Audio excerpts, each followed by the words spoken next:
له ما في السماوات وما في الأرض وما بينهما وما تحت الثرى وإن تجهر بالقول فإنه يعلم السر وأخفى الله لا إله إلا هو له الأسماء الحسنى وهل أتاك حديث موسى إذ رأى نارا فقال لأهلهم كثوا إني آنست نارا لعلي آتيكم منها بخبر أو أجد على النار هدى فلما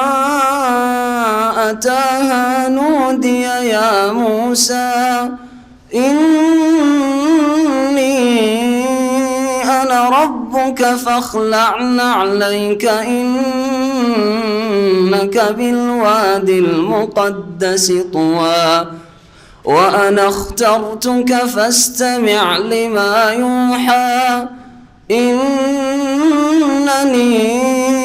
أنا الله لا إله إلا أنا فاعبدني وأقم الصلاة لذكري إن الساعة آتية أكاد أخفيها لتجزى كل نفس بما تسعى فلا يصدنك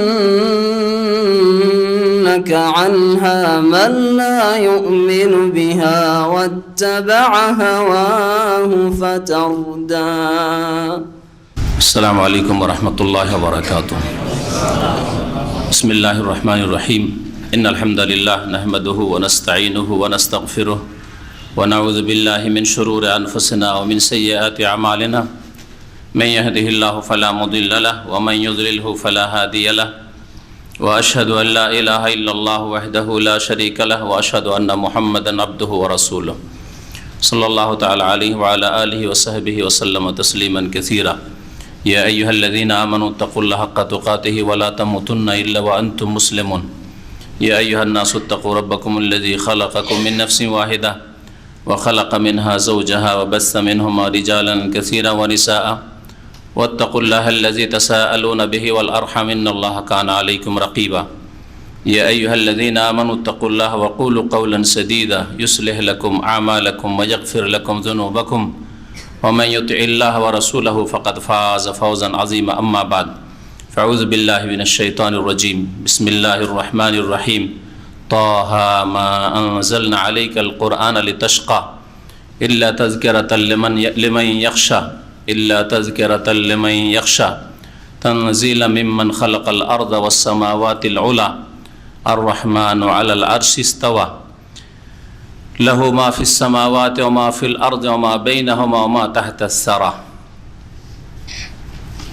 আল্লাহ পাক রব্বুল আলামিনের সমস্ত প্রশংসা যে আল্লাহ পাক কোরআনে কারীম নাযিল করেছেন মুহাম্মদুর রাসূলুল্লাহ সাল্লাল্লাহু আলাইহি সাল্লামের উপর এবং এই কোরআনে কারীম দিয়ে আর এই শেষ রাসূলের রিসালাত দিয়ে অসংখ্য আদম সন্তানকে আল্লাহ পাক হেদায়েত দান করেছেন।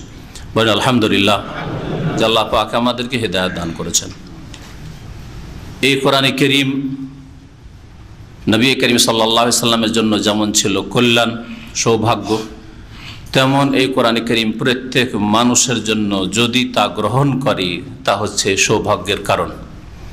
কোরআনে কারীম মানুষকে কষ্টে ফেলার জন্য আসেনি, কোরআনে কারীম মানুষকে ব্যর্থ পথে নিয়ে যাওয়ার জন্য আসেনি, কোরআনে কারীম মানুষকে হতভাগা বানায়নি, ভাগ্যবান বানিয়েছে। আজকে তাফসীর হবে সূরায়ে তাহার। সূরায়ে তাহা ছোট্ট ছোট্ট এতে আয়াত রয়েছে। নবী করিম সাল্লাল্লাহু আলাইহি সাল্লামের মক্কি জীবনের এই সূরা, যা নবী সাল্লাল্লাহু আলাইহি সাল্লামের উপর নাযিল হয়েছে মক্কার জীবনে হিজরতের পূর্বে, এবং এই সূরা সম্পর্কে তাফসীরের বর্ণনায় রয়েছে যে ওমর রাদিয়াল্লাহু তাআলা আনহুর ইসলামের কারণ হয়েছিল এই সূরা। যখন তিনি গিয়ে মারধর করছিলেন কুফরির অবস্থায় তার ভগ্নিপতিকে এবং বোনকে, আর মারতে মারতে তারপরে এক সময় তার সামনে পেশ করা হইল এই সূরা তহা, যে আমাদেরকে মারছেন, না মেরে আমরা যা শুনেছি, যা বিশ্বাস করেছি, যার প্রতি ঈমান নিয়ে এসেছি, যেই বাণী মুহাম্মদ রাসূলুল্লাহ সাল্লাল্লাহু আলাইহি ওয়াসাল্লাম আমাদেরকে শোনাচ্ছেন, যা আমাদের জীবনকে আলোকিত করেছে, একটু শোনেন। বোন বললেন। সেই সময় ওমর রাদিয়াল্লাহু তাআলা আনহুর মনে আল্লাহ পাক এই কথা দিলেন যে শোনাই যাক, এত মারলাম তারপর এরা ছাড়বে না তাদের এই ধর্ম, একটু শুনি কি বলছে, শুনি। ওই সময় ওমর রাদিয়াল্লাহু তাআলা আনহুকে এই সূরা তহার প্রথম কয়েকটি আয়াত শোনানো হয়েছিল। তারপরেই তিনি দ্রুত পরিবর্তন হয় আল্লাহ পাকের ইচ্ছায়, বললেন ওয়াইন মুহাম্মদ, মুহাম্মদ কোথায় সাল্লাল্লাহু আলাইহি ওয়াসাল্লাম, আমাকে নিয়ে চলো। সাহাবায়ে কেরামদেরকে ভয় লাগছিল,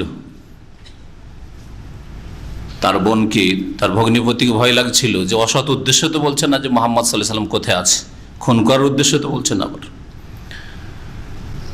যাই হোক, তাকে পৌঁছানো হইল। ওমর রাদিয়াল্লাহু তাআলা ইসলাম কবুলের ঘটনা সহিহ হাদিস দ্বারা প্রমাণিত রয়েছে বিস্তারিত, যা এখানে বলার সময় নেই, কারণ আমাদেরকে একটু তাফসীর টানতে হবে। তো আপনারা ওটা জানেন এবং সিরাতের কিতাবাদিতে পড়ে নিতে পারবেন। ওমর রাদিয়াল্লাহু তাআলা আনহু ইসলাম কবুল করলেন নবী করিম সাল্লাল্লাহু আলাইহি সাল্লামের কাছে। সেই দিন থেকে খোলাখুলি ইসলাম প্রকাশ করা শুরু করলেন সাহাবায়ে কেরামরা। তার পূর্ব পর্যন্ত গোপনে লুকিয়ে লুকিয়ে ইসলামের দাওয়াত দেওয়া হইতো, গোপনে নামাজ পড়া হইতো, যদি ফরজ নামাজ ফরজ না হইলেও ইসলাম ওমর রাদিয়াল্লাহু ইসলামের সময় নামাজ ফরজ হয়নি 5 ওয়াক্ত, তবে সকাল সন্ধ্যার নামাজ ছিল, যেমন অন্য আয়াতে রয়েছে সকাল সন্ধ্যা আল্লাহ পাকের তাসবিহ করো, সকাল সন্ধ্যা আল্লাহ পাকের জিকির আজগার করো। এই আয়াতগুলোর বাস্তবায়ন নবী করিম সাল্লাল্লাহু আলাইহি সাল্লাম সাহাবায়ে সকাল সন্ধ্যা তারা নামাজ পড়তেন, ইবাদতবন্দি করতেন। এই সূরা তাহা নাজিল হওয়ার সম্পর্কে শানে নুজুল স্বরূপ যা তাফসীরে বর্ণনা করা হয়েছে যে মুশরিকরা, বিশেষ করে কুরাইশ, নবী করিম সাল্লাল্লাহু আলাইহি ওয়াসাল্লামের বংশ যারা মুশরিক, কুরাইশ বংশের যারা কাফের মুশরিক, এরা বলতো যে মুহাম্মদের ভাগ্যটাই খারাপ করে দেওয়া হয়েছে কোরআন দিয়ে। কোরআন নাজিল না হইতো এই মুহাম্মদের তকদির খারাপ হইতো না। লাম্মা আনজালাল্লাহুল কোরআন আলা রাসূলিহি মুহাম্মদ সাল্লাল্লাহু আলাইহি ওয়াসাল্লাম, যখন আল্লাহ পাক রব্বুল আলামিন কোরআনে কারীম রাসূল মুহাম্মদ সাল্লাল্লাহু আলাইহি ওয়াসাল্লাম নাজিল করলেন, কামা বিহি হুয়া ওয়া আসহাবুহু, তখন নবী সাল্লাল্লাহু আলাইহি ওয়াসাল্লাম তার সাহাবায়ে কেরামরা ইসলামের দাওয়াত দেওয়া শুরু করলেন, কোরআনের দাওয়াত দেওয়া শুরু করলেন। ফাকাল আল মুশরিকুনা মিন কুরাইশ, কুরাইশের মুশরিকরা বলতে শুরু করলো, মা উনজিলা হাযাল কোরআনু আলা মুহাম্মদ ইল্লা লিয়াশকা, মুহাম্মদের উপর সাল্লাল্লাহু আলাইহি ওয়াসাল্লাম এই কোরআন নাজিল করে তার ভাগ্যটা খারাপ করে দেওয়া হয়েছে, তার ভবিষ্যৎ অন্ধকার করে দেওয়া হয়েছে, তাকে বড়ই সে বিপদে পড়েছে।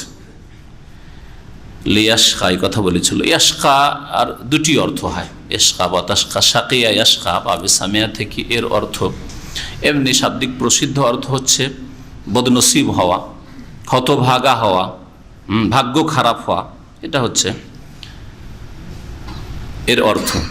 আর এর বিপরীত সায়েদা ইয়াসআদু মানে ভাগ্যবান হওয়া, সৌভাগ্য। ফাম্মাল্লাযিনা সাইদু ফাফিল জান্নাহ, আল্লাহ পাক কোরআনে কারীমে বলছেন যে যারা ভাগ্যবান হবে, যাদের সৌভাগ্য হবে তারা জান্নাতে যাবে। আর জাহান্নামীদের সম্পর্কে আলোচনা, ওয়াম্মাল্লাযিনা শাকু, শাকিয়া আশকাকে শাকু, যারা হতভাগা, যাদের দুর্ভাগ্য, তারা জাহান্নাম, ফাফিন্নার, তারা জাহান্নামে যাবে। তো এই মুশরিকদের এইসব সমালোচনার পরিপ্রেক্ষিতে আল্লাহ পাক রব্বুল আলামিন কোরআনে কারীমের সূরা তাহার এই প্রথম দিকের আয়াতগুলো নাযিল করলেন।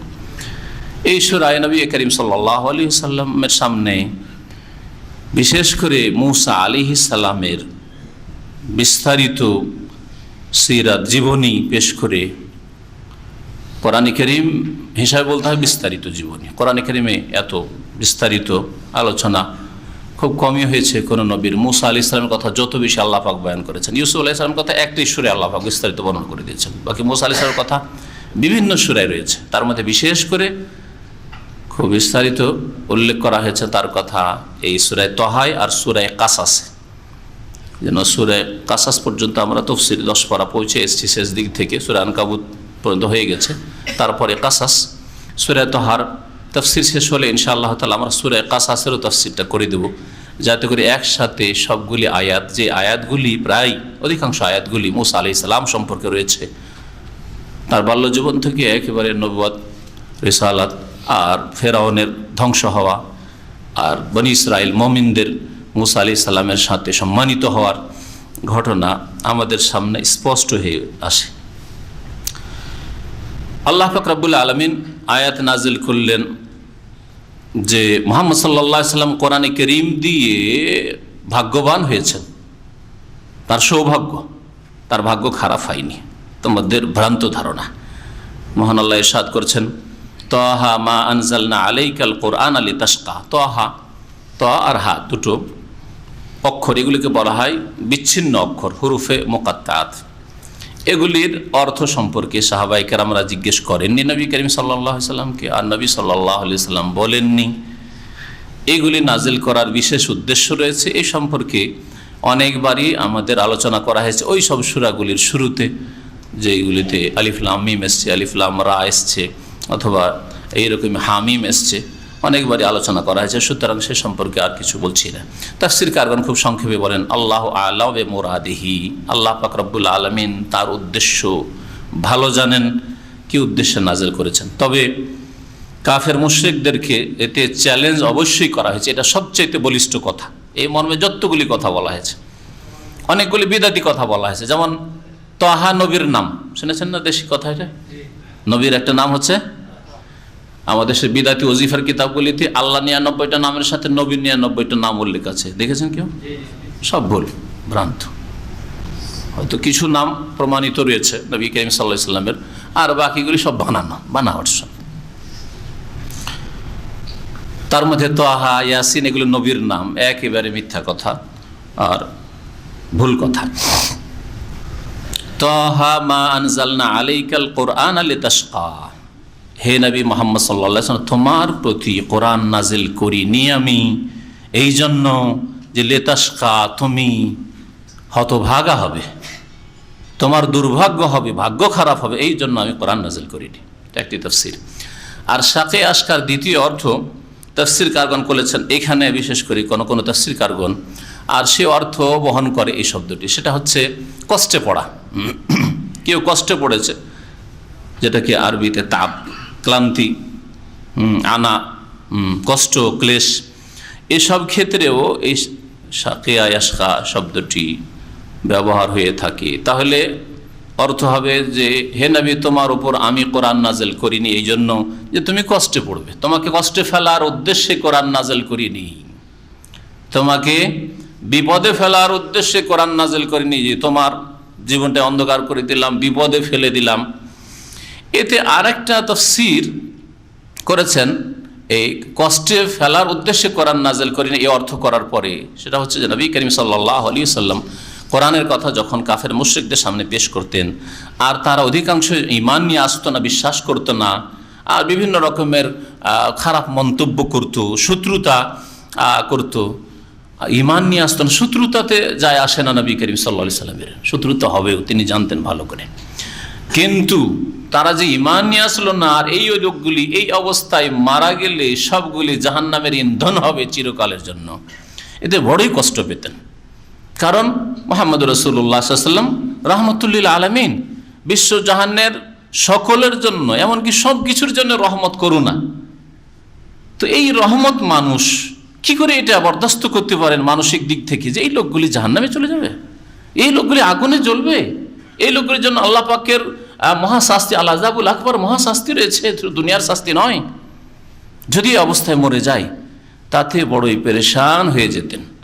এই বিষয়টিকে কোরআনের বেশ কিছু আয়াতে উল্লেখ করা হয়েছে, তার মধ্যে এই আয়াতের তাফসীরও বলা হয়েছে, হে নবী, তোমার প্রতি কোরআন এই জন্য নাযিল করিনি যে তুমি কষ্টে পড়ে যাবে। কেন এত মনকে কষ্ট দিচ্ছ? মানসিক দিক থেকে এত কেন পীড়িত তুমি? ঈমান নিয়ে আসুক আর না আসুক, কুলিল হাক্কু মির রাব্বিকুম, হক কথা রবের পক্ষ থেকে এসছে, তুমি ঘোষণা করে দাও, জানিয়ে দাও। ফামান শাআ ফালিয়ুমিন, যার ইচ্ছা হবে মানুক, ও মান শাআ ফালিয়াকফুর, আর যার ইচ্ছা হবে না মানুক, তোমার তাতে কি আছে? এইরকম কাফের যারা অস্বীকারী, মানবে না, তাদের জন্য আমি জাহান্নাম তৈরি করে রেখেছি। তো আল্লাহ পাক রব্বুল আলামিন তাহলে এই কথাটি বলতে চেয়েছেন এই বিষয়ে। সূরা কাহফে আয়াত, আপনারা এর আগে যে সূরা তাফসীর হয়েছে, এর আগে হয়েছে সূরা মারইয়াম, তার আগে সূরা কাহফ, তাই না? তাতে কি আছে? ফালাআল্লাকা বাখিউ নাফসাকা ইল্লাম ইউমিনু বিহাযাল হাদিসে আসাফা।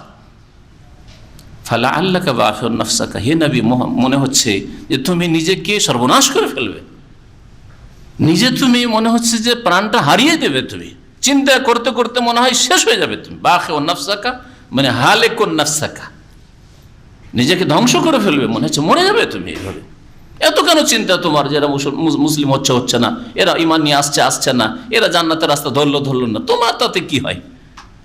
ফালাআল্লাকা বাখিউ নাফসাক ইল্লাম ইউমিনু বিহাযাল হাদিস, যদি এই বাণীর প্রতি, এই হাদিসের প্রতি, এই আল্লাহর কালামের প্রতি ঈমান না নিয়ে আসে, তাহলে তাতে তুমি নিজেকে ধ্বংস করে ফেলবে।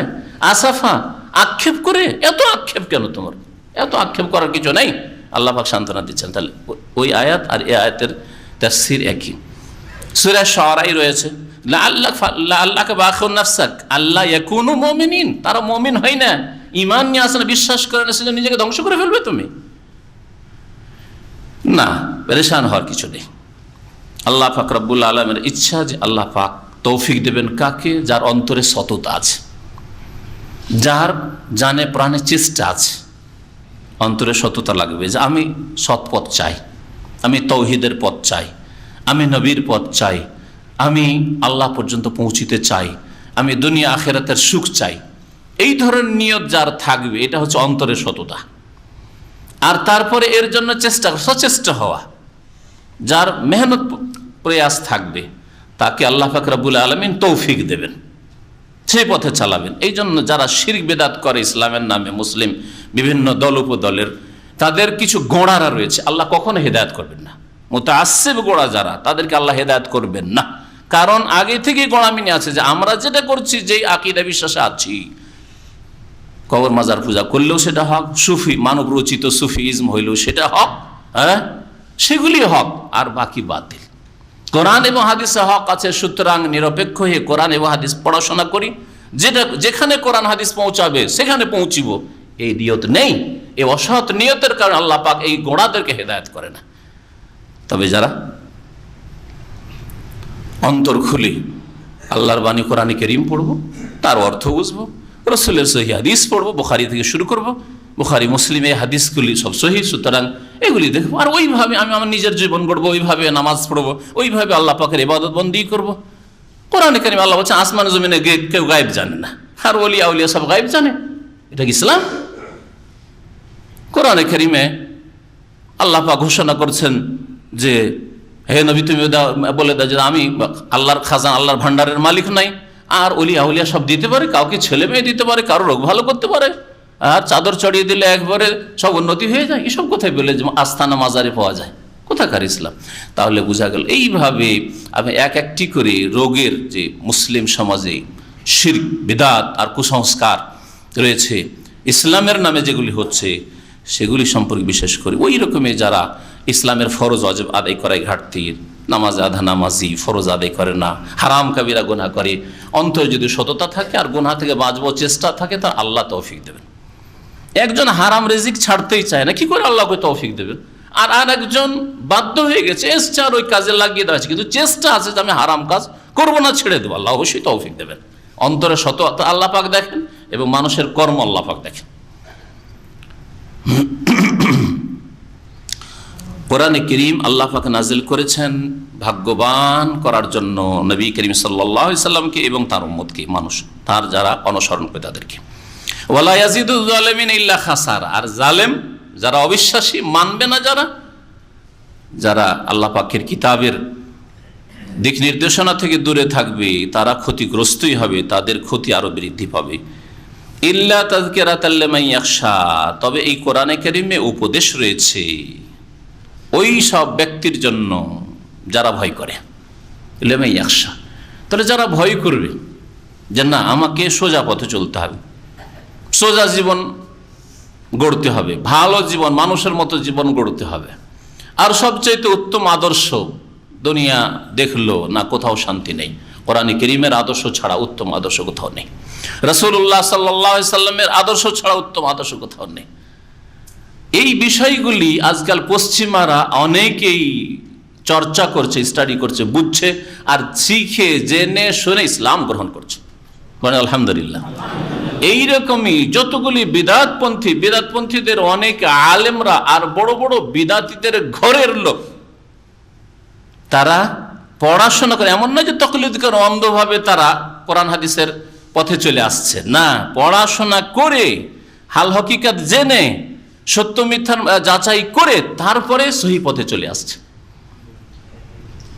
সুসংবাদ, গত সপ্তাহে টেলিফোন আসলো, ফুরফুরার নাতি, ফুরফুরা পীর, যে গোটা দুই বাংলার অসংখ্য মানুষকে বিভ্রান্তির পথে নিয়ে গেছে এই পীরের তরিকত, এই ফুরফুরার নাতি সহি আকীদা গ্রহণ করেছে। আমার সাথে মক্কায় যখন ছিলাম এই শাওয়াল মাসে ঈদের কয়েকদিন পরে টেলিফোনে কথা বলেছে, আর এখনো কথা বলেছে। আলহামদুলিল্লাহ, আলহামদুলিল্লাহ। সিদ্দিকী বংশ না, লিখে না তারা, এই পাবনার লোকেরা যান, কারণ পাবনাতে তাদের খানকা আছে, ঠিক না? বাংলাদেশেও খানকা, আর ভারতের হুগলিতে খানকা আর খানকা। তো নসরুল্লাহ সিদ্দিকী বলেন আলহামদুলিল্লাহ। এরা কি অন্ধভাবে চলে এসছে? হ্যাঁ, সহি পথে ছিল, ভুল পথে চলে এসছে নাকি? না পড়াশোনা করে এসছে? পড়াশোনা করে এসছে। এটা কি প্রমাণ করে? যে হক পথ হচ্ছে কোরআন সুন্নাহর পথ, হক পথ হচ্ছে সালাফে সালেহিনের অনুসরণের পথ, সালাফিদের পথ। হক পথ তাদের নাই যারা অন্ধ তাকলিদ করে, অন্ধভাবে তারা মানুষ বললে, বুজুর্গরা বললে, বড়রা বলেছে সুতরাং সেটাই দলিল, সেটা করণীয়, এইরকম করে না। তারা অন্ধ, যারা বড়রা করেছে, বড়রা বলেছে, আর আমাদের দল ভারী, সুতরাং আমরাই ঠিক পথে আছি। এটা হচ্ছে অন্ধদের পথ। আর চক্ষুলা লোকদের পথ হচ্ছে যে কোরআন কি বলে, রাসূলের হাদিস কি বলে।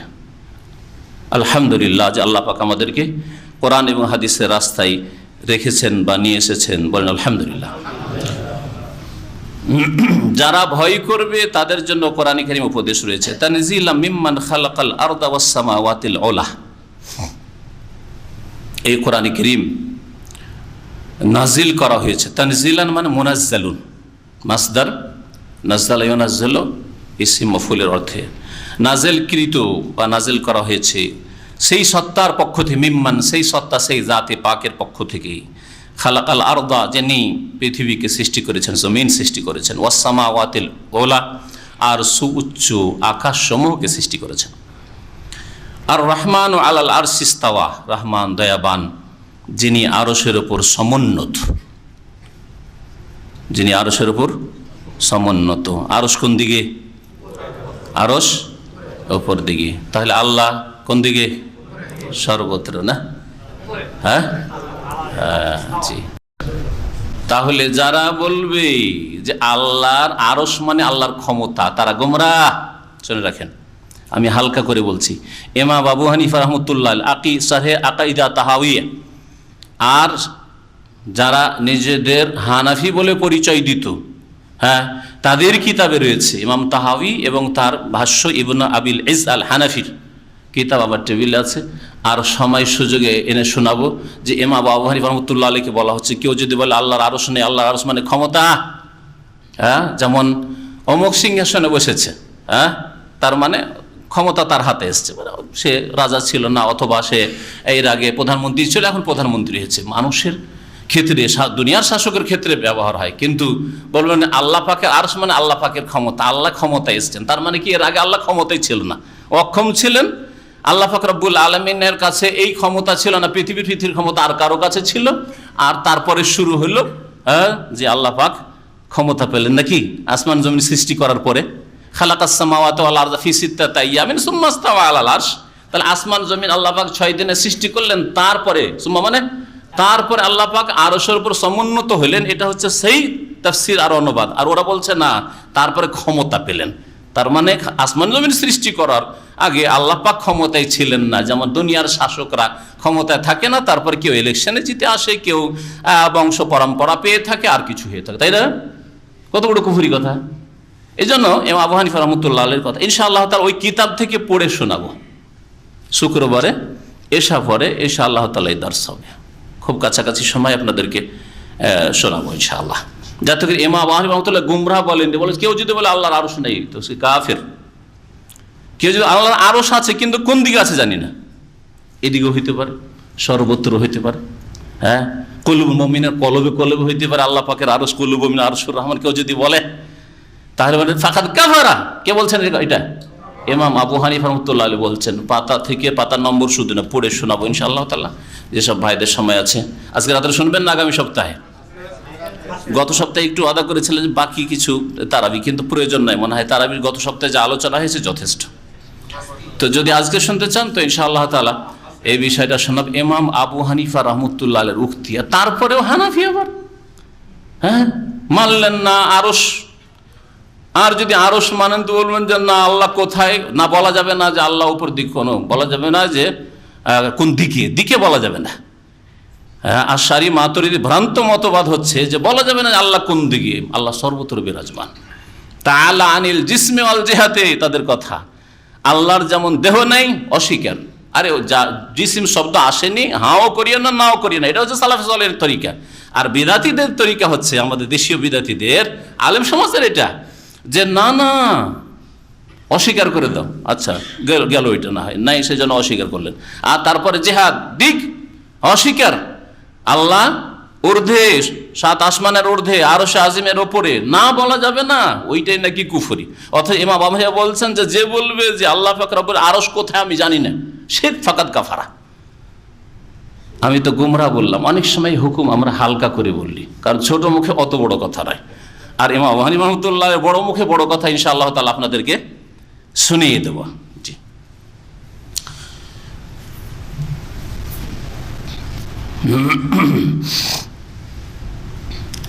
তাহলে আল্লাহ পাক রব্বুল আলামিন কোথায়, এ প্রশ্ন করা যাবে না? যাবে না। বিদাতীদের কাছে করা যাবে না, বিদাতীদের কাছে করা যাবে না। আর নবী করিম সাল্লাল্লাহু আলাইহি সাল্লাম স্বয়ং প্রশ্ন করছেন, সহিহ বুখারী হাদিস, আইন আল্লাহ। একটি মেয়েকে স্বাধীন করবে ওর মালিক, কিন্তু দাসী, তো আইন আল্লাহ, আল্লাহ কোথায়? নবী জিজ্ঞেস করছেন। আর এই গুমরাহরা বলছে যে না, এটা জিজ্ঞাসা কর কি করলে তুমি, কুফরি কথা। আচ্ছা, জবাব যদি এদের মতো জবাব আসতো, ফিকুল্লে মাকান, সর্বত্র বিরাজমান, তাহলে নবী বলতে যে মুসলমান হয়নি, যা মুসলমান হয়নি, মুসলিম হয়নি, মুমিন হয়নি। নবী কি বলছেন? নবীর জবাবে কি বলছে মেয়েটি? বলছে কালাত, বলছে ফিস সামায়ে, আকাশে, আকাশের ওপরে। ফি আলার অর্থ হয় আলাল আরশ, আরশের ওপর। তাহলে আরশ কোথায়? জি। আর বলেছেন না সেটা জানি না। যদি বলে জানি না যে আরশ কোথায়, জানি না বললেও ইমাম আবু হানিফা বলছেন যে কুফরি করলো। লাহু মা ফিস সামাওয়াতি ওয়া মা ফিল আরদ, আসমান সমূহে আর জমিনে যা কিছু রয়েছে সব কিছুই তাঁর। লাহু, তাঁর। কার? আল্লাহ। সব কিছুর মালিক আল্লাহ। ওমা বাইনাহুমা, আর যা কিছু এই দুইয়ের মাঝে রয়েছে। ওমা তাহতা সারা, আর যা ভূগর্ভে রয়েছে। সারা মানে মাটি, কাদা। সারা মানে মাটি, সারা মাটি, পৃথিবী। আর সুরাইয়া ধ্রুবতারা, আরবি একটু পূর্ব সারা থেকে সুরাইয়া। হ্যাঁ, তো সারা আল্লাহ পাক এখানে বলেছেন। ওয়াইন তাজহার বিল কওল, হে মানুষ তুমি যদি কোনো কথা প্রকাশ করো, প্রকাশ্যে বলা, কোনো কথা আপনি উচ্চারণ করে বললেন, প্রকাশ্যে বললেন, সেটা তো আল্লাহ জানেন। ফাইন্নাহু, আরো শুনে রাখো, ফাইন্নাহু ইয়ালামুস সিররা ওয়া আখফা, সে আল্লাহ পাক গোপন কথাও জানেন, ওয়া আখফা, আর গোপন থেকে গোপনতর কথাও জানেন। সির মানে গোপন, আর ওয়া আখফা ওর চাইতে গোপন, গোপন থেকে গোপনতর কোনো কথা, কোনো কাজ, এটা হলো গোপনে হইল। আর একটা খুব গোপনে হইল, মাটির তলায়, একেবারে আন্ডারগ্রাউন্ডে, জমিনেই নয়, কোনো বাড়িতেই নাই, মরুভূমিতে কেউ কোথাও দেখতে পায় না, মাটির তলায়। ওয়াকফা কোনো কাজ হোক আর কথাই হোক, ওয়াখফা আওয়াজের ক্ষেত্রেও প্রকাশ্য হইলেও আর আস্তে একটু একটু হয়তো স্বর আসছে কিন্তু বোঝা যাচ্ছে না সির, ওয়াখফা ওর চাইতে কোনো গোপন যে কোনো গোপন হয়ে যাক না কেন বিষয় অথবা কথা, আল্লাহ পাক রব্বুল আলামিন তা জানেন। এটা একটা তাফসীর। তো সির মানে গোপন, আর ওয়াখফা মানে গোপন থেকে গোপনতর, ওর চাইতে বেশি গোপন যেটি, ইসিম তাফজিল। আর কেউ কেউ বলছেন না, ফাইন্নাহু ইয়ালামু সির মানে মানুষের মধ্যে মানুষ যেসব গোপন রাখে সেটা আল্লাহ পাক জানেন। ও আখফা আর আল্লাহ পাক মানুষ থেকে যা গোপন রেখেছেন সেটাও আল্লাহ পাক জানেন, মানুষ জানে না। তার মানে আখফার তাফসীর তাহলে লুকায়িত তাকদীর, ভাগ্য, ভাগ্যের বক্স আছে আল্লাহ পাকের কাছে, বাক্স আছে, তাই না? আপনার বক্স আছে, আমার বক্স আছে, ওই বক্সে আয়ু লেখা আছে, রিজিক লেখা আছে, মত কোন জায়গায় হবে, কোন অবস্থায় হবে, হ্যাঁ কতদিন খাবে, কি পড়বে, হ্যাঁ কত ছেলে মেয়ে হবে, ছেলে মেয়ে হবে তো বাঁচবে না ইত্যাদি ইত্যাদি। এইসব বলতে গিয়ে আর সময় পার করে যা কথা বুঝতে, সব কিছু লেখা আছে, কেউ জানেন কালকে কি হবে জানেন, আর 2 মিনিট পরে কি হবে, হ্যাঁ 10 সেকেন্ড পরে কি হবে, কেউ জানেন না। সুবহানাল্লাহ, এগুলো হল আখফা। আল্লাহ পাক যা গোপন রেখেছেন তাও তিনি জানেন। আর তোমরা যে গোপন রাখো, হ্যাঁ যে আল্লাহকে জানতে দেব না, অথবা জানছো যে আল্লাহ জানবে তারপরেও পাপ করে যাচ্ছ, অন্যায় করে যাচ্ছ, সবকিছুই আল্লাহ পাক জানেন। তাহলে এখানে আখফা বলে তাকদীরকে বোঝানো হয়েছে যে আল্লাহ গোপনে রেখেছেন। আল্লাহু লা ইলাহা ইল্লাহু, আল্লাহ তো সেই সত্তা যিনি ছাড়া কেউ সত্য মাবুদ নেই। এটাই হচ্ছে বান্দার ওপর প্রথম ফরজ, সেটা হচ্ছে লা ইলাহা ইল্লাল্লাহ। শুধু শব্দ ফরজ না, তার অর্থের বাস্তবায়ন ফরজ, মন্ত্র ফরজ নাই। এক শ্রেণীর লোকেরা যারা মুসলিমও আবার শিরক বিদআত করে, মুসলিমও আল্লাহ পাকের বিধান মেনে চলে না, আল্লাহ ছাড়া অন্যের সামনে সেজদা করে, কবর মাজারে সেজদা করে, পীরকে সেজদা করে, জীবিত মৃত, হ্যাঁ মনে করে যে তাদের কাছ থেকে কিছু পাওয়া যায়, ওলিয়া আউলিয়ারা দিতে পারে। তারা মন্ত্র তো পড়ে লা ইলাহা ইল্লাল্লাহ, কিন্তু তার বাস্তবায়ন করে না। আর লা ইলাহা ইল্লাল্লাহ নাযিল হয়েছে তার বাস্তবায়নের জন্য জীবনের সার্বিক ক্ষেত্রে। আল্লাহ সেই সত্তা, লা ইলাহা ইল্লাহু, তিনি ছাড়া কেউ আর সত্য মাবুদ নেই। ইলাহ মাবুদ, আর মাবুদ যেহেতু বাতিল মাবুদ অনেক রয়েছে, হক মাবুদ একমাত্র একক আল্লাহ, সেই জন্য লা নাফি জিন্স আর ইলাহ ওর ইসিম, আর হাক্কুন বা বিহাক্কিন এটা হচ্ছে খবর। জাহেল মূর্খ বিদাতিরা বলে আরে হক কোথা থেকে বলে, এটা কোন আয়াতে আছে? আরে জাহেল লা নাফি জিন্সের ইসিম লাগে আর খবর লাগে, যেমন ইন্নার ইসিম লাগে খবর লাগে, জানা আছে। হ্যাঁ কান আল্লাহ গফুরার রাহিমা, কান আল্লাহ আল্লাহ ছিলেন, কি ছিলেন অসম্পূর্ণ আছে, গফুরান খবর। ইন্নাল্লাহ আলিমুন, ইন্নাল্লাহ আল্লাহ ইসিম, আর আলিমুন আল্লাহ সর্বজ্ঞ, সবকিছুই জানেন, এটা হয়তো খবর, তাহলে বাক্য পূর্ণ হইল। হ্যাঁ তো লা ইলাহা বিহাক্কিন বা লা ইলাহা হাক্কুন, কোন হক সত্য মাবুদ নেই। যদি বল লা ইলাহা মওজুদুন, ওরা বলবেন মওজুদুন, আল্লাহ ছাড়া কেউ নেই। তা আল্লাহ ছাড়া কেউ মাবুদ নেই, তো আল্লাহ ছাড়া মাবুদ তো আছে। কবর পূজার কবর পূজা করছে, মূর্তি পূজার মূর্তি পূজা করছে, গাছ পুজো করে গাছ পূজা করছে, গণি পূজার গণি পূজা করছে, শুলির পূজারীরা শুলির পূজা করছে, তো আছে তো, কিন্তু বাতিল এগুলি। তো এই জন্য লা নাফি জিন্সের খবর হচ্ছে এখানে বেহাক্কিন বা হারফেজার হাক মজরুর অথবা হাক্কুন বলেন। ইল্লাহু, তিনি ছাড়া আর কেউ সত্য মাবুদ নেই। লাহুল আসমাউল হুসনা, তার বড়ই সুন্দর সুন্দর নাম রয়েছে। লাহুল আসমা ইসমের বহুবচন, আল হুসনা, সুন্দর সুন্দর নাম রয়েছে। আল্লাহর নাম সবগুলি সুন্দর। আল্লাহর নাম সুন্দর, তা আল্লাহর নাম কে বাছাই করেছেন? আল্লাহ বাছাই করেছেন, তাই না? সুন্দর নাম আমরা কি করে বাছাই করব যে আল্লাহর এই নামটা সুন্দর? এখন আমার নাম, আপনার নাম, প্রত্যেকের নাম কে বাছাই করে? নিজেই না? মানুষের নাম কে বাছাই করে? এমন কেউ আছে যে বলবে যে আমার নামটা আমি বাছাই করেছি, যখন 7 দিনে ছিলাম আকিকা হইলো আমি আমার নাম বাছাই করেছি? আছে কেউ? না, কেউ নেই। তো মানুষের নাম বাপ মা বাছাই করে, অথবা দাদা দাদি নানা নানি যারা আছে আশেপাশে তারাই বাছাই করে। এখন একজন আলেম আছে, তার কাছ থেকে নিল, জিজ্ঞেস করলো, মানুষ বাছাই করে। রব্বুল আলামিন নাম কে বাছাই করেছে তাহলে সুন্দর হবে? হ্যাঁ, আল্লাহ স্বয়ং নিজে। তো আল্লাহ পাক রব্বুল আলামিন নাম যদি আল্লাহ বাছাই করে থাকেন তো আল্লাহ সেই সব নামগুলি কোরআনে কারীমে হবে, আর না হয় রাসূলুল্লাহ সাল্লাল্লাহু আলাইহি ওয়াসাল্লামের হাদিসে হবে। আর আপনি বলবেন খোদায়ে তাআলা, খোদা কোন কিতাবের আয়াতে কোরআনে কারীম আর হাদিসে খোদা আছে? খোদা ছাড়া আল্লাহ জানে। খোদা হাফেজ কোথায় পেলেন? খোদা হাফেজ, হ্যাঁ। ঈশ্বর কোথায় পেলেন আপনি? গড কোথায় পেলেন আপনি? হ্যাঁ, ভগবান কোথায় পেলেন আপনি? আল্লাহ, রহমান, রহিম, হ্যাঁ, ইত্যাদি যেসব নাম রয়েছে কোরআন এবং হাদিস দ্বারা প্রমাণিত, সেগুলি হচ্ছে আল্লাহ পাক রব্বুল আলামিনের নাম। আর এছাড়া বহু নাম হয়তো আছে কিন্তু জানানো হয়নি। নবী করিম সাল্লাল্লাহু আলাইহি ওয়াসাল্লামের হাদিস, আল্লাহ যেই নামগুলি তুমি ইলমে গায়বে অদৃশ্যে রেখে দিয়েছো, জানাওনি, তাহলে আল্লাহ জানালেন না, আর কি করে জানলেন আপনি? কোন বান্দাকে আল্লাহ জানিয়েছেন যে খোদা নাম আর অমুক নাম তমুক নাম? সুতরাং এগুলি থেকে বাঁচবেন, এই মানুষের তৈরি করার নামগুলি বলবেন না। এক শ্রেণীর লোকেরা খুব টানা, বিশেষ করে উর্দু ভাষী এক শ্রেণীর লোকেরা রয়েছে, বাঙালি যারা বিদ্যার্থী, টানা হেঁচড়া করে বলছে এই খোদাটা আল্লাহ 99 নাম কোন একটার অর্থ হবে। বলেন কোনটার অর্থ খোদা? খোদা মানে যে খুদ আগিয়া, মানে নিজেই চলে এসছেন, স্বয়ং নিজেই চলে এসছেন। তো আল্লাহ 99 কোনটার তর্জমা এটা? জাব্বারের তর্জমা না মুতাকাব্বিরের তর্জমা না জুল জালালের তর্জমা না কিসের তর্জমা এটা বলেন দেখি? কি বলবেন? আল্লাহ হাফেজ। আল্লাহ কোরআনে কারীমে বলছেন ফাল্লাহু খায়রুন হাফেজান ওয়া হুয়া আরহামুর রাহিমিন। আর বাঙালি উর্দু ভাষী ভারত উপমহাদেশের লোকেরা, আচ্ছা খোদা হাফেজ, ফাল্লাহু খায়রুন হাফেজান, আল্লাহ খায়রুল হাফেজ, উত্তম হেফাজতকারী আল্লাহ পাক রব্বুল আলামিন। আল্লাহ পাকের সুন্দর সুন্দর নাম রয়েছে। তারপরে আল্লাহ পাক রব্বুল আলামিন মুসা আলাইহিস সালামের ঘটনা বর্ণনা করা শুরু করছেন। নবী মুহাম্মদ সাল্লাল্লাহু আলাইহি সাল্লামকে সম্বোধন করে বলছেন ওয়াহাল আতাকা হাদিস মুসা, হে নবী তোমার কাছে কি মুসা আলাইহিস সালামের বৃত্তান্ত এসেছে? হাদিস মানে কথা। মুসা আলাইহিস সালামের ঘটনা তোমার কাছে কি পৌঁছেছে? আর কিভাবে পৌঁছবে ওহির আগে? ওহি না হইলে নবী মুহাম্মদ সাল্লাল্লাহু আলাইহি সাল্লাম কি করে জানবেন?